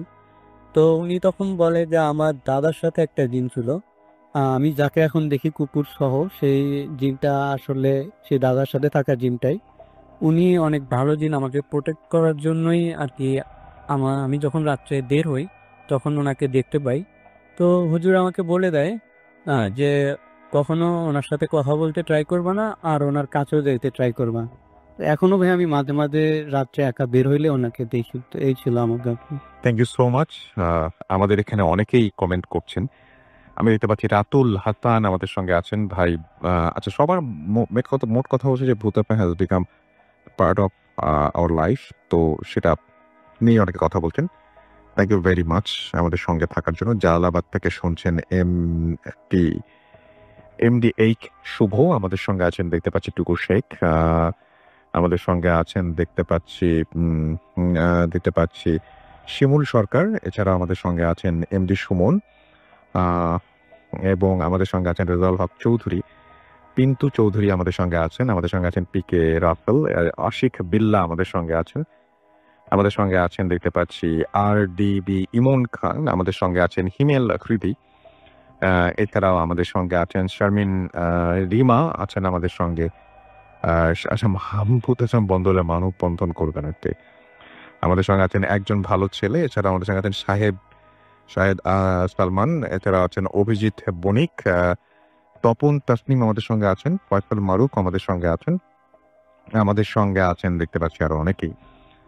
এবং রেডিও 40 যে পেজ, সেই পেজেও আপনারা অনেকে আছেন আমাদের সঙ্গে, এবং আমাদের সঙ্গে দেখতে পাচ্ছি যারা আছেন এই মুহূর্তে, তাদের মধ্যে কিছু না পড়লেই না। আমাদের সঙ্গে আছেন AS কাউসার হুসাইন, এছাড়া আমাদের সঙ্গে আছেন দেখতে পাচ্ছি জিগলতলায় থাকেন সাইফ ইকবাল, ওকে। রাকিব হাসান বলছেন আজকের স্টোরিগুলো অনেক ভয়, চিরং থেকে লিখছেন। ফয়েজুল্লাহ আমাদের সঙ্গে আছেন সাইফ ইকবাল আছেন আমাদের সঙ্গে দেখতে পাচ্ছি, এছাড়াও রকিব আহমেদ আছেন, পাভেল হোসেন ZP, কাউসার হুসাইন আমাদের সঙ্গে আছেন, আফান খান আজিজুল আমাদের সঙ্গে আছেন দেখতে পাচ্ছি, খলিফা সহ আরো অনেকে। থ্যাংক ইউ ভেরি মাচ আমাদের সঙ্গে থাকার জন্য, এবং আশা করছি যে আপনি পুরোটা সময় আমাদের সঙ্গে থাকবেন। তো যাই হোক, আমরা যেটা করব সেটা হচ্ছে, আচ্ছা টুইটারের কথাগুলো একটু বলে নিই আপনাদের কাছে। নীল চিরকুট আমাদের সঙ্গে আছেন নাহিদ হৃদয়, এবং আমাদের সঙ্গে আছেন দেখতে পাচ্ছি এছাড়াও মইনুস সাগর আছেন আমাদের সঙ্গে দেখতে পাচ্ছি, টুকু শেখ আছেন আমাদের সঙ্গে, সাম্য, এমডি হাসান খান আমাদের সঙ্গে আছেন দেখতে পাচ্ছি, পাভেল হুসাইন সহ আরো অনেকে। ছোট্ট একটা বিরতির পরে আবারও ফিরে আসবো, সেই পর্যন্ত আমাদের সঙ্গেই থাকবেন। Stay tuned to food creator fan. আসসালামু আলাইকুম অকুল ভাই। আসসালামু আলাইকুম মাসুম ভাই। রাসুম ভাই ভালো আছেন জানি, ভালো থাকুন। মাসুম ভাই আপনি কেমন আছেন বলুন তো? কখনোই জানতে চাওয়া হয় না আপনি কেমন আছেন। আমি রাজিয়া, চট্টগ্রাম থেকে দেখছি। আজকে ছোট একটা ঘটনা বলে, এটা আমার মায়ের কাছ থেকে শোনা। মা জেনেছেন আমার নানির কাছ থেকে। ঘটনাটা আমার মায়ের মেজর খালাকে নিয়ে ঘটা একটা ঘটনা, খুবই পজিটিভ একটা ঘটনা। এখানে ভয় বা এরকম কোনো বিষয় না, খুবই পজিটিভ। সব ঘটনায় আসলে নেগেটিভিটি থাকে না, কিছু কিছু ঘটনা শুরু থেকে নেগেটিভ মনে হয়, বাট প্রেজেন্টটা অনেক পজিটিভ আসে। তা আমার মায়ের মেজর খালা, ওনারা ওই সময় তো আসলে মেয়েরা তো পড়ালেখা করতো না, বাংলা মাধ্যমে পড়ালেখা আপনি বাদ দিন, আরবি পড়ালেখা অনেক সময় হয়ে উঠতো না, গিয়ে দিয়ে দিত খুব আর্লি এজে, ওনাকেও তেমন দিয়ে দেয়। তো কোরআন তালাওয়াত, বাংলা তো সম্ভবই হয়নি, কোরআন তালাওয়াত করা, নামাজ শেখা, এগুলো আসলে ওনাকে দেওয়ার হয়নি। তো আমার মারা তখন খুবই ছোট, যাওয়া আসা করতেন, নানা বাড়িতে গেলে লং টাইম থাকতেন। আমার নানি জান আবার খুব বেশি সংসার ছিল, এতটুকু থাকার সুযোগ হতো না, বিশাল জিনিসটি বাড়ি, যার কারণে যখনই সময় পেতেন গিয়ে একটু লম্বা সময় থাকতেন, 10 দিন 15 দিন। তো আমার নানি জান সেরকম একবার গেলেন, ছিলেন কয়েকদিন। এখন হঠাৎ করেই সন্ধ্যার আগে বোধ হয় আমার মায়ের নেজাখানা খুঁজে পাওয়া যাচ্ছে না। তো সেই সময় এরকম কেউ হারিয়ে গেলে মানুষ প্রথমেই একটা জিনিস আনতো যে জিনের কোনো সমস্যা হবে, গুমটুম করে ফেললো, কোথাও নিয়ে গেল, এগুলো খুবই নর্মাল ঘটনা। তো সেই সেন্সে সবাই খোঁজাখুঁজি শুরু করলো, হুজুরকে খবর দিল, হুজুর আজান দিলেন। যে যে কর্নার থেকে আসলে ওনাকে গুম করা যাবে বলে ধারণা করা হচ্ছে, সব রকম কর্নারে গিয়ে আজান দেওয়া, ওনাকে প্রজা ডাকা, যেসব প্রতিদিন করতে হবে সবই করা হলো, ওনাকে পাওয়া গেল না। দেন একবার খুঁজে শেষ করে সবাই চিন্তা করলে অনেক সময় আজান দেওয়ার পর ওই ব্যক্তিকে ফেরত দেওয়া হয়। তো আমরা আবার নতুন করে খোঁজা শুরু করি, দেন সবাই আবার নতুন করে খোঁজার জন্য বের হলো। এত জায়গায় খুঁজে ওনাকে পাওয়া গেল না, ফাইনাল ওনাকে পাওয়া গেল সেখানে যেখানে ওনাকে যেতে দেখেছিলেন কেউ, অর্থাৎ সন্ধ্যার আগে একদম ওনাকে ওয়াশরুমে ঢুকতে দেখেছিল। ওয়াশরুমে একবার না 1000 বার দেখা মিলে গেছে, বাট তখন পাওয়া যায়নি। এখন পারেন একজন বললো যে ওয়াশরুমটা বাকি রাখবো কেন, এত জায়গায় দেখলাম ওয়াশরুমটা আবার দেখে ফেললাম। তো অনেক অনীহা প্রকাশ করবে না, দরকার নেই, অনেকবার দেখলাম। তারপরে কেন এবং ওনার ওখানে পেলো, উনি একদম দাঁড়ানোর অবস্থায় ছিলেন, মনে হচ্ছেন দাঁড়িয়ে ঘুমাচ্ছেন, আমার একটা সিচুয়েশন। দেন ওনাকে গিয়ে ধরার সাথে সাথে পড়ে গেল। তো আমার মায়ের মেজো খালার হাজবেন্ড ওনাকে ওখান থেকে নিয়ে নেন, কোলে করে নিয়ে এনে বিছানায় শুয়ে দিলেন, কুজুর যা যা করার সবকিছু করলেন। অনেক কষ্টের পর ওনার সেন্স আসলো। সেন্স আসার পর ওনার প্রথম কথাই বোধহয় ছিল সূরা ইয়াসিন বা কোরআন শরীফ থেকে কোনো একটা বড় সূরা তেলাওয়াত। উনি অটোমেটিক্যালি ওটা তেলাওয়াত শুরু করলেন এবং একের পর এক সূরা পড়ে যাচ্ছেন। অথচ উনি কিন্তু আরবি শিক্ষা সুযোগ উনি পাননি এন্ড কিছুই উনি জানতেন না। নামাজ কালাম দূরের কথা, ছোট একটা সূরা ওনার দ্বারা পড়া সম্ভব হতো না। সেই উনি কোরআন শরীফের সবচেয়ে বড় বড় সূরাগুলো একের পর এক তেলাওয়াত করে যাচ্ছেন নিখুঁত সুরে। দেন হুজুর বললেন ওকে, ঘটনা আসলে ভালো কিছু ছিল না, বাট রেজাল্টটা খুবই ভালো। যেই নিয়ে গেছে হবে কোনো মুসলিম জিন এবং ওনার জন্য ভালো কিছু করেছে। উনি যেহেতু আরবি শিক্ষায় শিক্ষিত কিনা না, কোনো কিছু জানতেন না, নামাজ কালামও জানতেন না, হয়তো এখন উনি সবই করবেন, দেখবেন। ও পারেন আসলে তাই দেখা গেল। উনি সুস্থ হয়ে ওঠার পর উনি নামাজ কালাম কোরআন তেলাওয়াত সবকিছুই, কোরআন তেলাওয়াতটা আসলে ওনার দেখেও করতে হতো, উনি মুখস্থ হয়ে তেলাওয়াতটা করতে পারতেন। তো সব ঘটনাই আসলে খারাপ না, কিছু কিছু ঘটনা খারাপটা শুরুটা খারাপ দিয়ে হয়, বাট এন্ডিংটা খুব ভালোভাবে হয়। তো কি নেক্সট টাইমে আরো কিছু ঘটনা দেবো, জিনিস অল্প করে পাঠাবো, কয়েকটা কি ঠিক হোক। সে পর্যন্ত আমি যাতে ভালো থাকি এবং আমার মতো যারা ভিডিও করতে ভালোবাসে তারা যাতে ভালো থাকে এই জন্য দোয়া করবেন আপনাদের, কারণ আপনি তো অনেক ভালো আছেন। ফুর্তের এটা প্রেম আমি রাপ্তেল আতির সাথে এবং চলছে ভূত FM। আপনাদের সবাইকে আরো একবার স্বাগত জানাচ্ছি। আর সেই সাথে বলবো যে আমরা যদি সত্যি ভূত FM শেষ করি এই মাসের শেষে, তাহলে আমাদের সেই লাস্ট এপিসোডের জন্য আপনাদের সেরা ঘটনাগুলো পাঠিয়ে দিন। আমাদের ইমেল অ্যাড্রেস হচ্ছে bootfm@radio40.fm, which is BHTTFM@radio.FM। আপনার নাম, ঠিকানা এবং ফোন নাম্বার সহ আপনার জীবনে ঘটে যাওয়া বা আপনার জানা সেরা ঘটনা লিখে পাঠিয়ে দিন আমাদের কাছে। ঘটনার শুরুতে অবশ্যই উল্লেখ করুন যে ঘটনাটা আপনি স্টুডিওতে এসে শেয়ার করতে চান, নাকি আপনি চান আপনার ঘটনা আমরা পড়ে শোনাই। যারা দেশের বাইরে রয়েছেন তারা সরাসরি অডিও ক্লিপ পাঠাতে পারেন বা লিখেও পাঠাতে পারেন। It's up to you. আজকের মতো এখানেই শেষ করবো ভূত FM। কথা হবে আবারও আগামী শুক্রবার। সেই পর্যন্ত সবাই ভালো থাকবেন, সুস্থ থাকবেন, শুনতে থাকবেন, মোস্ট ইম্পর্টেন্টলি পড়তে থাকবেন। আজকের মতো এখানেই শেষ করছি। টাটা।